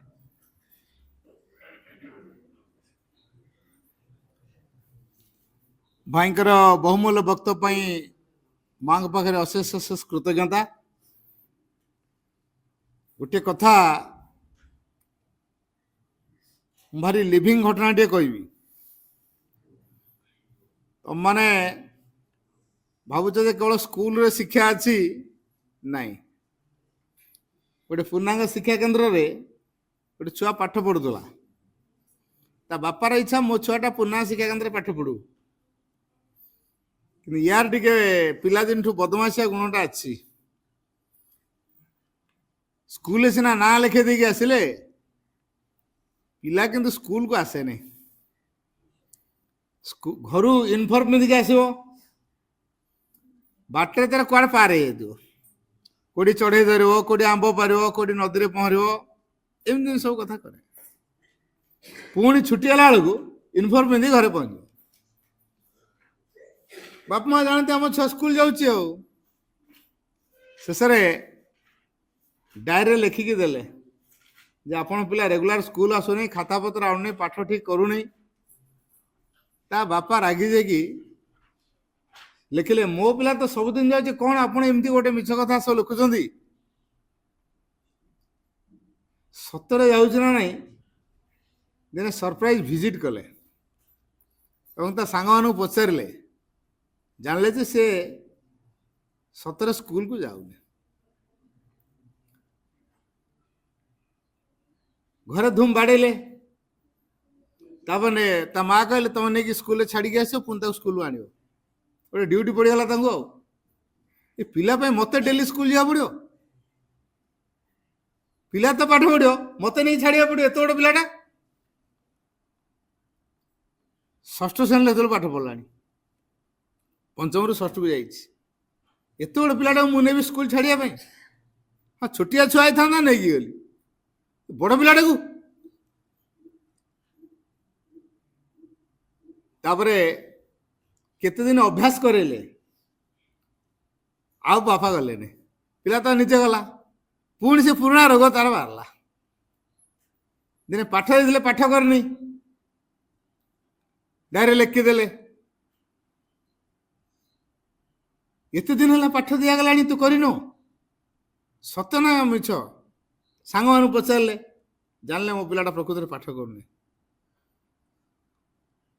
କାଳେ ଆଜି ଆମ ଘରକୁ ସେ ଲେଖିକି ଦେବେ କି ମୋ ବାପାକୁ କହିଦେବେ, ମୋ ବାପା ଆଜି ବାଡ଼େଇବେ, ସେ ରିସେସ୍ ଟାଇମରେ କ'ଣ କରିଛି, ଚୁପକି ପଳେଇ ଆସିଛି। କାରଣ ତା ପର ପିରିୟଡ଼ ଅଛି ସେ ସାର୍ଙ୍କର, ଭାଇଙ୍କର। ତେଣୁ ଇଏ ତ ବାଡ଼ାବାଡ଼ି କରିବେ ବୋଲି ଡରେ, ତା ବାପା ବାଡ଼େଇବେ ବୋଲି ଇଏ ଆଉ ଯାଉନି। ବେଗ ଧରି ପଳେଇ ଆସିଲା, କୁଆଡ଼େ ଯିବ ଏଇନା, ଘରକୁ ତ ଯାଇପାରୁନି। ବାଟରେ ଗୋଟେ ଗଛ ପାଖରେ ବସିଲା, ସେଠି ଗୋଟେ କୁକୁର ଛୁଆ ଦେଇଛି, ଟିକେ ଟିକେ ଛୁଆ ଦେଇଛି। ସେ ଗଛରେ ମାଙ୍କଡ଼ କେତେଟା ବସିଛନ୍ତି। ଇଏ କୁକୁରକୁ ଦେଖିକି ଭାରି ଲୋଭାସକ୍ତ ହେଲା। ବଢ଼ିଆ ଡୋଲ ଡାଲ କୁକୁର ଗୁଡ଼ା ହେଇଛନ୍ତି। ଯୋଉଟା ଅଣ୍ଡରା କୁକୁରଟା, ତାକୁ ସେ କେମିତି ନବ ଯୋଜନା କଲା। ଆଉ ହେଲେ ତା ମା ଜଗିଛି, ସହଜ କ'ଣ ନେଇପାରିବ, କାମୁଡ଼ି ଗୋଡ଼େଇବ। କ'ଣ କରିବ, ଗୋଟେ ପ୍ଲାନ୍ ବାଞ୍ଚିଲା। ବେଗକୁ ଗୋଟେ ଖୁଞ୍ଚିରେ ତାକୁ ବାନ୍ଧି ଦେଲା, ରସି ଦେହରେ ଦେଇକି ଦୌଡ଼ି ଦୌଡ଼ିକା ଘରକୁ ଆସିଲା। କି କୁଆଡ଼େ କୁଆଡ଼େ, ତା ମା ପଚାରିଲା, କୁଆଡ଼େ କେମିତି ଅବହେଳାରେ ପଳେଇଲୁ, ଗୋଟେ କଦଳୀ ଦେଲୁ। କଦଳୀ କ'ଣ ଦରକାର, ତୁ ଦେ ନା, ତୁ କିଛି କଥା କ'ଣ ଦେ। ଭାଇଲା ବୋଧେ ସ୍କୁଲରେ କିଛି ଦେଖେଇବାର ଥିବ କି କ'ଣ କରିବାର ଥିବ କଦଳୀ, ଆଉ ସେଇଥିପାଇଁ ସେ ଆସିଛି। ଆଉ ତେଣୁ ତା ମା ତାକୁ କଦଳୀ ଦେଲେ। କଦଳୀକୁ ନେଇକି ସେ ସ୍କୁଲକୁ ଯାଉନି, ମାଙ୍କଡ଼କୁ ଦେଖଉଛି। କାହିଁକି ଜାଣିଛ? କାରଣ ଏ ଗୋଟେ ଛୁଆକୁ କୁକୁର ନେଇଗଲାଣି, କୁକୁର ଛୁଆଟାକୁ ନେଇଗଲାଣି ମାଙ୍କଡ଼। ଯୋଉ ଛୁଆଟାକୁ ସିଏ ଆଶା କରିଥିଲା, ମାଙ୍କଡ଼ ତାକୁ ନେଇଯାଇଛି। ତାକୁ କଦଳୀ ଧରିଦେଲେ, ସେ କୁକୁର ଛୁଆ ଛାଡ଼ିଦବ। ଏଇ ଯୋଜନାରେ ବୁଦ୍ଧି କରିକି ସେ ଘରକୁ ଦୌଡ଼ିଛି କଦଳୀ ଆଣିବା ପାଇଁ। ତାପରେ ବର୍ତ୍ତମାନ ସେ ଆଉ କ'ଣ କରିବ, କୁକୁର ଛୁଆ ଛାଡ଼ିଦେଲା, କଦଳୀ ଆରାମରେ ମାଙ୍କଡ଼ ଖାଇଲା। ତାପରେ ଆଉ କୁକୁର ସେଠି ରହିଲାନି, ତା ଛୁଆକୁ ଧରିକି ପାରେଇଗଲା। କୋଉଠି ଗଲା ଦେଖିବା, ଫଲୋ କରି ଗଲା। ଦେଖିଲା ଜଣଙ୍କର ନଡ଼ାବଦାରୀ ସବୁ ପଥର ଦେଇକି ପଟା ଝାଟି ଦେଇକିରି ରଖିଥାନ୍ତି, ତଳଟା ଫାଙ୍କା, ତା ଉପରେ ନଡ଼ା ସବୁ ଅଛି। ଇଏ ତାରି ତଳେ ରହିଛି, କାରଣ ଏଟା ସେଫ୍ ଜାଗା। ଇଏ ପିଲା କ'ଣ କଲା, ଗୁଣ୍ଡି ଗୁଣ୍ଡିକା ଯାଇ ଧରିକି ପଳେଇଲା ଛୁଆଟାକୁ, ଆଣିକି ସିଧା ବେଗରେ ଭର୍ତ୍ତି କରିକି ଆସିଲା। ଏ ଯୋଉ ବେଗରେ ଭର୍ତ୍ତି କରି ଆସିଲା, କାଳେ ତା ବାପା ଦେଖି ରାଗିବେ। ତାଙ୍କର ଗୋଟେ ପାଣି ଡ୍ରମ୍ ଥିଲା, ଏ ଯୋଉ ଉଚ୍ଚା ଉଚ୍ଚା ଡ୍ରମ୍ ସବୁ ଦେଖିଛ, ତା ଭିତରେ ଭର୍ତ୍ତି କରିଦେଲା। ସିଏ ତାର ଖାଲି କୁଁ କାଁ ହଉଛି। ତାପରେ ତାକୁ ଖାଇବାକୁ ଦେଲେ, ଯେତେବେଳେ ତା ମା କିଛି ଖାଇବା ନେଇକି କୁକୁରକୁ ସେ ଦେଇ ଦଉଛି। ତା ପାଇଁ ଗୋଟେ ବଢିଆ ଚେନ୍ କିଣି ପକେଇଲା, ସାଙ୍ଗରେ ଧରିକି ଉପରଓଳି ଚାଲିଲା, ପଡ଼ିଆ ଆଡ଼େ ସେ ଖେଳିଲା, କୁକୁରକୁ ଖେଳେଇଲା। ରାତି 4ଟାରୁ କୁକୁର ତ ଉଠିଲା, ଆଉ କୁଁ କାଁ ଇଏ ନିଦ ଭାଙ୍ଗିଗଲା। ୟା ନିଦ ଯୋଉ ଭାଙ୍ଗିଗଲା, ଏତେ ସକାଳୁ ନିଦ ଭାଙ୍ଗିଲା, କ'ଣ କରିବା, କୁକୁର ଧରି ବୁଲିବା। ମର୍ଣ୍ଣିଂ ୱାକ୍ ହେଲା ତାର, କାରଣ ଇଏ 8ଟା ନ ବାଜିଲେ ଉଠେ ନାହିଁ। ବର୍ତ୍ତମାନ କୁକୁର ଛୁଆ କେତେଟା ବେଳୁ ଉଠେଇଲାଣି, 4ରୁ ଚାଲିଲା। ଏମିତି ଗୋଟେ ଅଭ୍ୟାସ ଚାଲିଲା। ଯେହେତୁ ରାତି 4ରୁ ଉଠିଲାଣି, କୁକୁର ଧରି ବୁଲିଲାଣି, ତାର ଶରୀରର କିଛି ଏକ୍ସରସାଇଜ ମଧ୍ୟ ହେଇଗଲାଣି, ମାଇଣ୍ଡ ମଧ୍ୟ ଫ୍ରେଶ ହେଇଗଲାଣି। ବୁଲାବୁଲି କରିକି ଆସିସାରିକି ତା ମା ଯାହା ଟିଫିନ୍ ଦଉଛନ୍ତି ନିଜେ ଖାଉଛି, କୁକୁରକୁ ଦଉଛି। କହିଲା କ'ଣ କରିବା ଆଉ ଖାଲିଟାରେ, ତେଣୁ ଟିକେ ବସି କିଛି ପଢ଼ିବା। ପଢ଼ିଲା। এইটা ଯୋଉ ପଢୁଛି ବର୍ତ୍ତମାନ ନିଜ ଆଗ୍ରହରେ ପଢୁଛି, ବଢିଆ ମନେ ରଖିଦଉଛି। ଏମିତି କଣ୍ଟିନ୍ୟୁ ଚାଲିଲା। ତାପରେ ସେତେବେଳେ 7th କ୍ଲାସରେ ବୋର୍ଡ ପରୀକ୍ଷା ଦିଆ ହଉଥିଲା। ୟାର ବୋର୍ଡ ପରୀକ୍ଷା ହେଲା। ବର୍ତ୍ତମାନ କ୍ଲାସର ଭଲ ପୋଜିସନ ରଖିଛି, ପ୍ଲସ୍ ଯେତେବେଳେ ବୋର୍ଡ ପରୀକ୍ଷା ଦିଆଗଲା, ତାଙ୍କ ସ୍କୁଲର ସେ ଟପର ହେଇଛି। ତା ବାପା ଆଶ୍ଚର୍ଯ୍ୟ ହେଇଗଲେ, ମୋ ପିଲା ଏମିତି କେମିତି ହେଲା। ସାର୍ ମାନେ ବହୁତ ଖୁସି ହେଇଯାଇଛନ୍ତି। କହିଲେ ଆପଣ ମିଠା ଆଣିକି ଦିଅନ୍ତୁ। କହିଲେ ଥଟ୍ଟା ମଜା କରିବାକୁ ଆଉ କେଉଁ ଜାଗା ପାଉନ ନାଇଁ, ସବୁବେଳେ ମୋତେ ଥଟ୍ଟା କରୁଛ, ମୋ ଛୁଆଟା ପାଠ ପଢ଼ୁନି ବଦମାସ କରୁଛି ମୋତେ ଥଟ୍ଟା କରୁଛ ନା। ନାଇଁ ଆମେ ମିଛ କହୁନୁ, ଆପଣ ଯାଇ ନିଜେ ଦେଖନ୍ତୁ। ସିଏ ଯାଇକି ଇନକ୍ୱାରି କରିକି ଆସିଲା ସତରେ କ'ଣ ମୋ ପିଲାଟା ଟପର ହେଇଛି। ଦେଖିଲା ସତକୁ ସତ ଟପର ହେଇଛି ଆଉ। ତାପରେ ବହୁତ ଖୁସି ହେଇକିରି ତା ବାପା କହିଲେ ଯାହା ହଉ ଆମେ ତତେ ପାଠ ପଢ଼ କହିକି ଏକା ଥକିଗଲୁ, ତୁ ପାଠ ପଢ଼ିଲୁନି କିନ୍ତୁ ତତେ ଗୋଟେ କୁକୁର ପାଠ ପଢ଼େଇଦେଲା। କ'ଣ କ'ଣ କ'ଣ ମତେ କୁକୁର ପାଠ ପଢ଼େଇଛି? ହଁ, ତୁ ଯଦି କୁକୁରଟା ନ ଆଣିଥାନ୍ତୁ ତୁ କ'ଣ ରାତି 4ରୁ ଉଠିଥାନ୍ତୁ ନା ଏକ୍ସରସାଇଜ କରିଥାନ୍ତୁ ନା ତୋର ଟାଇମ ଟେବୁଲ ଅନୁସାରେ ଖାଇବା ହେଇଥାନ୍ତା? ସ୍କୁଲ ଯାଉଛୁ ଖାଇବାକୁ ଦିଆହଉଛି, ଖାଉଛୁ, କୁକୁର ଖାଇବାକୁ ଦଉଛୁ, ଟାଇମରେ ସ୍କୁଲ ଯାଉଛୁ, ପୁଣି ଆସୁଛୁ ଲଞ୍ଚ ଟାଇମରେ ଆସୁଛୁ ଖାଇବା ପାଇଁ, କୁକୁର ଖାଇବାକୁ ଦଉଛୁ, ତୁ ଖାଉଛୁ, 4ଟା ବେଳେ ଆସୁଛୁ ଟିଫିନ ଖାଉଛୁ, କୁକୁରକୁ ଦଉଛୁ, ଖେଳିବାକୁ ଯାଉଛୁ କୁକୁର ସାଙ୍ଗରେ ଧରି। ଏଇ ଯୋଉ ତୋ ଲାଇଫରେ ଗୋଟେ ରୁଟିନ ଲାଇଫ ତିଆରି ହେଇଗଲା, ଆଉ ଫିଜିକାଲି ମେଣ୍ଟାଲି ତୁ ଗୋଟେ ଫ୍ରି ହେଇଗଲୁ, ଭାରି ଫୁର୍ତ୍ତି ମନରେ ସବୁ କାମ କରୁଛୁ, ତେଣୁ ତୋର ଡେଭଲପଟା ହେଇଛି। ତେଣୁ କୁକୁର ତୋ ଡେଭଲପରେ ସାହାଯ୍ୟ କରିଛି। ଚିନ୍ତା କଲା ହଁ ସତ କଥା, ପରିବେଶର ଗୋଟିଏ ଜୀବ ହଉଛି କୁକୁର। ସିଏ କେମିତି ଗୋଟେ ପିଲାର ଲାଇଫରେ ପରିବର୍ତ୍ତନ ଆଣିଛି, କେମିତି ଶିକ୍ଷାର ସହାୟକ ହେଇଛି। ତେଣୁ ଯଦି ଆମେ ପ୍ରପର ୱେରେ ସବୁ ଜିନିଷକୁ ନେଇପାରିବା ତାହେଲେ କେହି ଆମ ପାଇଁ ଅଦରକାରୀ ହେଇପାରିବେନି, ବୁଝିପାରୁଛି। ତେଣୁ ଆମ ମାନବ ଜୀବନକୁ ଯଦି ମହତ୍ତମ କରିବାକୁ ଆମେ ଗଢ଼ିବାକୁ ଚାହୁଁଛୁ, ଶିକ୍ଷାର ମାନେ କ'ଣ ଜାଣିଛ ତ? ଭଲ କି ମନେ କର, ଏକ ବିକାଶଶୀଳ ଆତ୍ମା ମଧ୍ୟରେ ଯେଉଁ ସର୍ବୋତ୍ତମ କଥା ଅନ୍ତର୍ନିହିତ ହୋଇ ରହିଛି ତାକୁ ବାହାରକୁ ଆଣିବା ଏବଂ ଏକ ମହତ୍ତମ ଉଦ୍ଦେଶ୍ୟରେ ବ୍ୟବହାର ନିମିତ୍ତ ପରିପୂର୍ଣ୍ଣ କରି ଗଢ଼ି ତୋଳିବାରେ ସହାୟକ ହେବ। ଇଏ ହେଉଛି ଶିକ୍ଷା, ବୁଝିହଉଛି।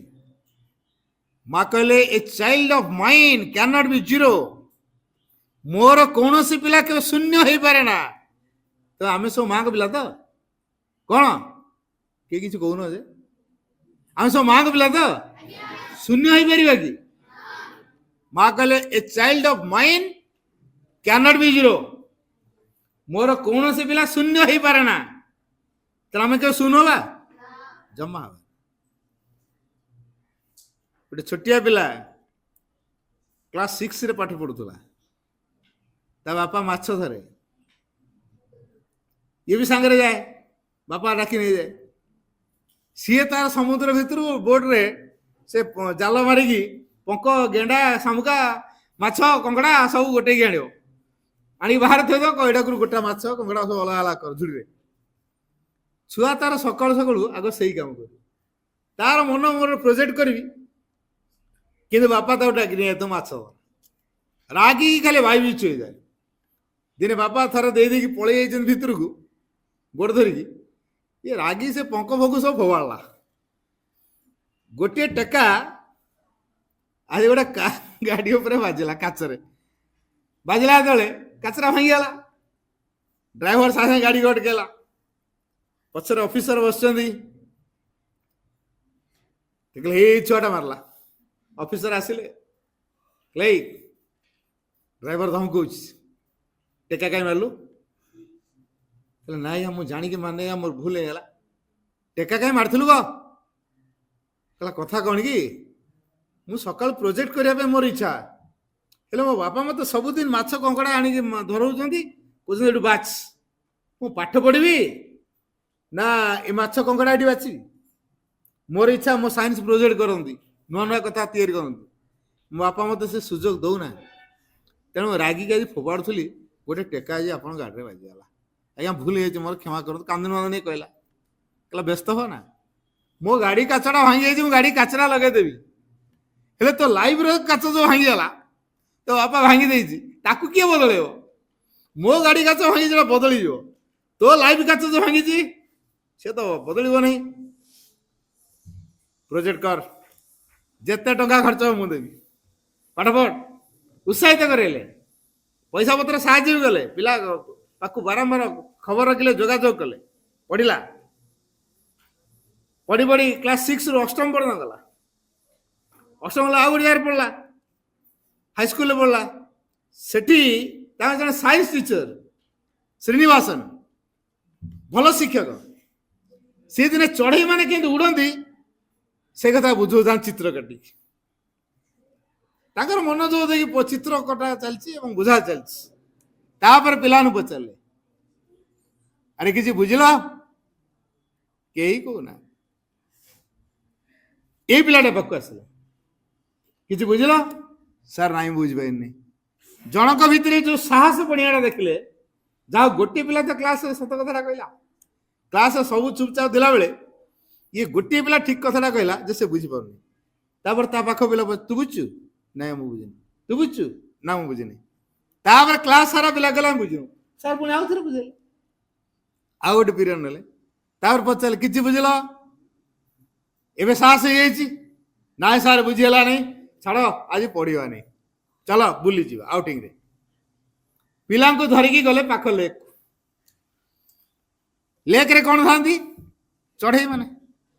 ନୂଆ ନୂଆ ଚଢ଼େଇ ସବୁ କେମିତି ଆସୁଛନ୍ତି, କେମିତି ଲୀଳା କରୁଛନ୍ତି, ଖେଳାଖେଳି କରୁଛନ୍ତି, କେମିତି ଉଡୁଛନ୍ତି, ପ୍ରାକ୍ଟିକାଲ ସିନ୍ ଦେଖେଇଲେ। ଚଢ଼େଇ କେମିତି ଉଡେ ପାଣିରୁ, କେମିତି ଉଠେ, ତା ପୋଜିସନ କେମିତି ହୁଏ, ମୁହଁ କେମିତି ହୁଏ, ଡେଣା କେମିତି ହୁଏ, ଗୋଡ କେମିତି ରୁହେ, କେମିତି ସେ ପାଣିରୁ ଜମ୍ପ କରୁଛି, କେମିତି ଆକାଶ ମାର୍ଗକୁ ଯାଉଛି, ଡିଟେଲ୍ସ ଚିତ୍ର ସହିତ ବୁଝଉଥିଲେ। ଚିତ୍ରଟା ଏତେ ଇଫେକ୍ଟିଭ ହେଲାନି। ବର୍ତ୍ତମାନ ପ୍ରାକ୍ଟିକାଲ ଦେଖେଇଲେ। ଏ ପିଲାଟି ଅନୁଧ୍ୟାନ କଲା, ଚଢ଼େଇଟା ଆକାଶରେ ଉଡି ପାରୁଛି, ହ୍ୱାଇ ନଟ୍ ଆଏ? ମୁଁ କାହିଁକି ପାରିବିନି? ମୁଁ ବି ଏଭଳି ଆକାଶରେ ଉଡିବି। ବୁଝିହଉଛି? ମୁଁ ମଧ୍ୟ ଆକାଶରେ ଉଡିବି। ଏଇ କଥା ଚିନ୍ତା କରିକି ଚିନ୍ତା କଲା ମୁଁ ଏରୋନଟିକ୍ ଇଞ୍ଜିନିୟରିଂ ପାଠ ପଢିବି। କ୍ଲାସରେ ଭଲ ପାଠ ପଢେ। ଯେହେତୁ ପିଲାର ଆର୍ଥିକ ଅବସ୍ଥା ଭଲ ନାହିଁ, ଶିକ୍ଷକ ମାନେ ସହଯୋଗ କରନ୍ତି, ତାର ବିଭିନ୍ନ ପ୍ରକାର ପ୍ରୋଜେକ୍ଟ କରେ। ଯେତେବେଳେ ମ୍ୟାଟ୍ରିକ ସରିଗଲା, ତାଙ୍କ ସାର୍ ମାନେ ଯାଇ କଲେଜର ଅଧ୍ୟାପକ ମାନଙ୍କୁ କହିଲେ, ଏ ପିଲାଟି ସାର୍ ବହୁତ ବଢିଆ, ମ୍ୟାନର ବହୁତ ଭଲ, ପାଠ ପଢା ଭଲ, ଆଉ ଭାରି ଇନୋଭେଟିଭ ମାଇଣ୍ଡ ତାର, ତାକୁ ଟିକେ ସହଯୋଗ କରିବେ। ଆଉ ଆମେ ତ ସହଯୋଗ କରୁଥିଲୁ, ତେଣୁ ସେ ଏପର୍ଯ୍ୟନ୍ତ ବିକାଶ କରିକି ଆସିଛି। ଆପଣ ଯଦି ସହଯୋଗ ନ କରିବେ ସେ କିଛି କରିପାରିବନି। ଲେକ୍ଚର ମାନେ ତାକୁ ସହଯୋଗ କଲେ। ଏରୋନଟିକ୍ ଇଞ୍ଜିନିୟରିଂ ପାଠ ପଢିଲା, ଆଟମିକ୍ ଏନର୍ଜି ଉପରେ ରିସର୍ଚ୍ଚ କଲା, ଜଣେ ମିସାଇଲ ମ୍ୟାନ ବନିଗଲା। କିଏ ସିଏ? ମିସାଇଲ ମ୍ୟାନ କିଏ କୁହ? Doctor APJ Abdul Kalam. ଶ୍ରୀ ଅରବିନ୍ଦଙ୍କର ଲାଇଫ ଡିଭାଇନ ପଢୁଥିଲେ। ରାଷ୍ଟ୍ରପତି ଶ୍ରୀ ଅରବିନ୍ଦଙ୍କର ଲାଇଫ ଡିଭାଇନ ପଢୁଛନ୍ତି। ଲାଇଫ ଡିଭାଇନ ଭିତରେ କି ଅସଲ ମଞ୍ଜି ସବୁ ନିହିତ ହେଇକି ରହିଛି, ଅସଲ ଜ୍ଞାନ ସବୁ ନିହିତ ହେଇ ରହିଛି। ରାଷ୍ଟ୍ରପତି ପଢିକି ସାରା ଦେଶକୁ ପରିଚାଳନା କରୁଛନ୍ତି। ତେଣୁ ପ୍ରକୃତ ଜ୍ଞାନଟା କୋଉଠି ଅଛି? ଶ୍ରୀ ଅରବିନ୍ଦଙ୍କ ଲେଖାରେ। ତେଣୁ read read read Shri Aurobindo. ତମେ ଯେତେ ପଢା ବହି ପଢୁଥା, ଏଇଟା କେବଳ ବ୍ୟବହାରିକ ଜ୍ଞାନ ପାଇଁ। ପ୍ରକୃତ ଜୀବନକୁ ବୁଝିବା ପାଇଁ ଶ୍ରୀ ଅରବିନ୍ଦଙ୍କୁ ପଢିବା ଦରକାର। ଜ୍ଞାନ ତାରି ଭିତରେ ଅଛି। ଆମେ ଯଦି ଶ୍ରୀ ଅରବିନ୍ଦଙ୍କୁ ନ ପଢିବା, ଜ୍ଞାନ ଆମର ଆସିବନି।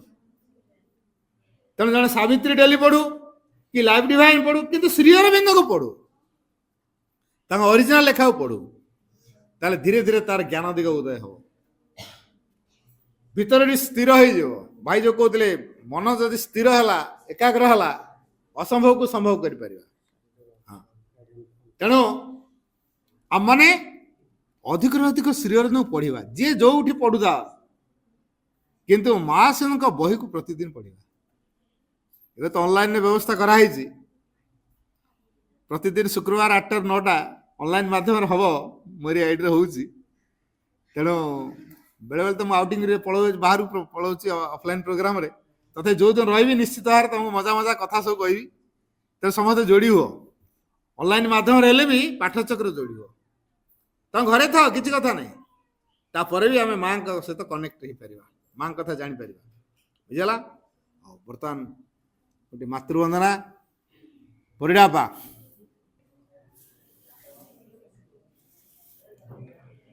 କେମିତି ଚାଲିବି ବାଟ, ଦିଅ ମା ତୁମେ ସାହସ। କେମିତି ସହିବି କଷ୍ଟ,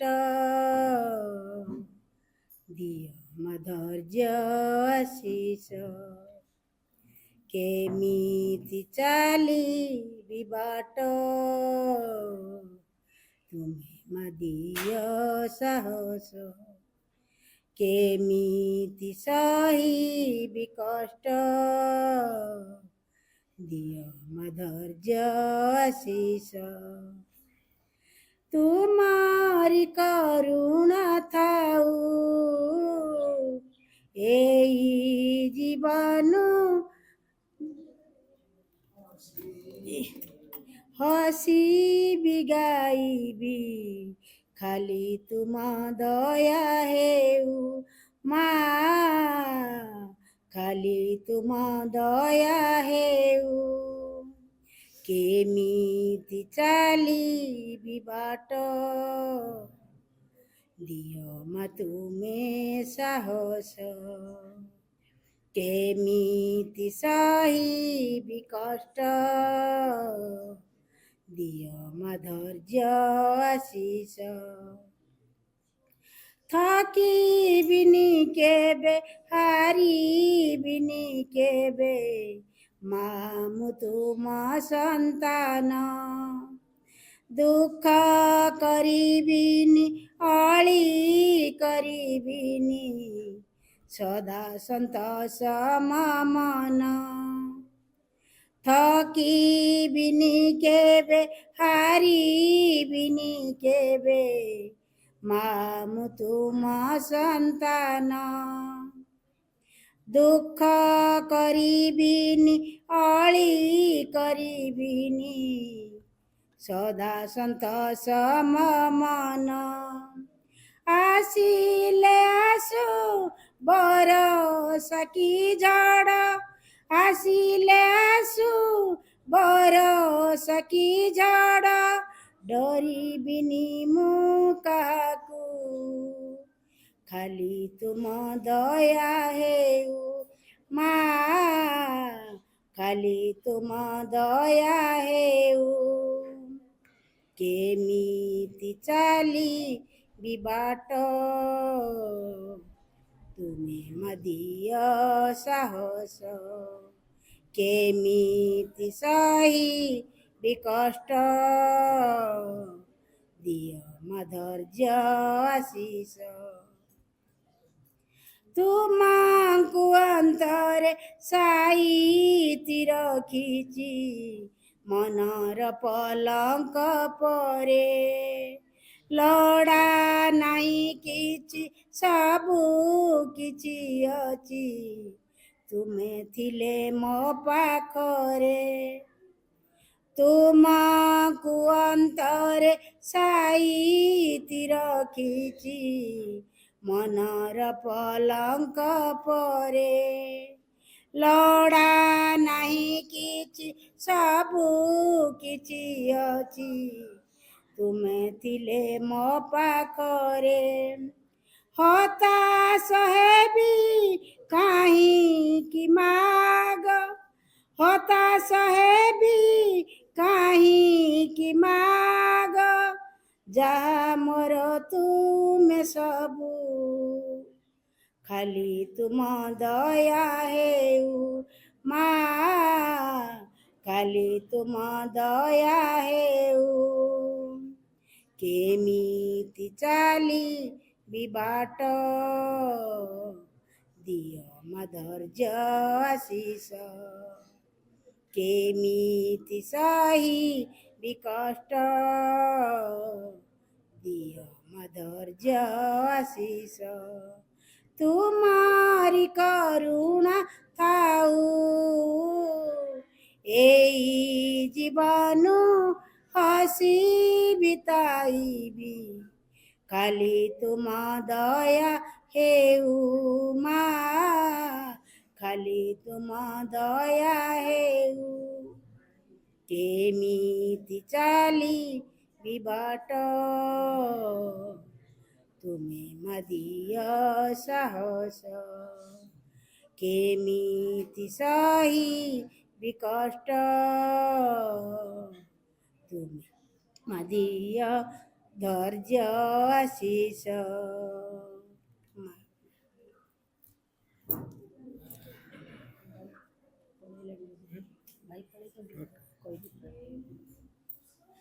ବହୁତ ଧନ୍ୟବାଦ ଅପା।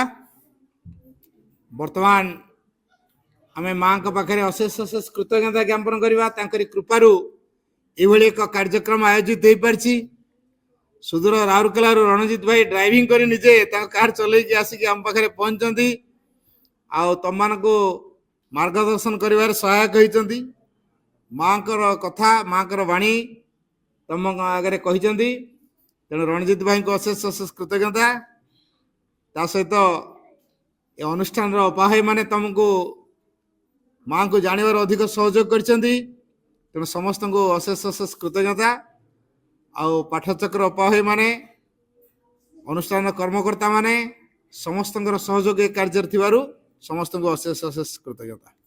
बर्तमान आम गोटे मिनिट माँ का म्यूजिक सहित नीरव रहा कार्यक्रम को माँ का निकट निवेदन करिया साइलेंस।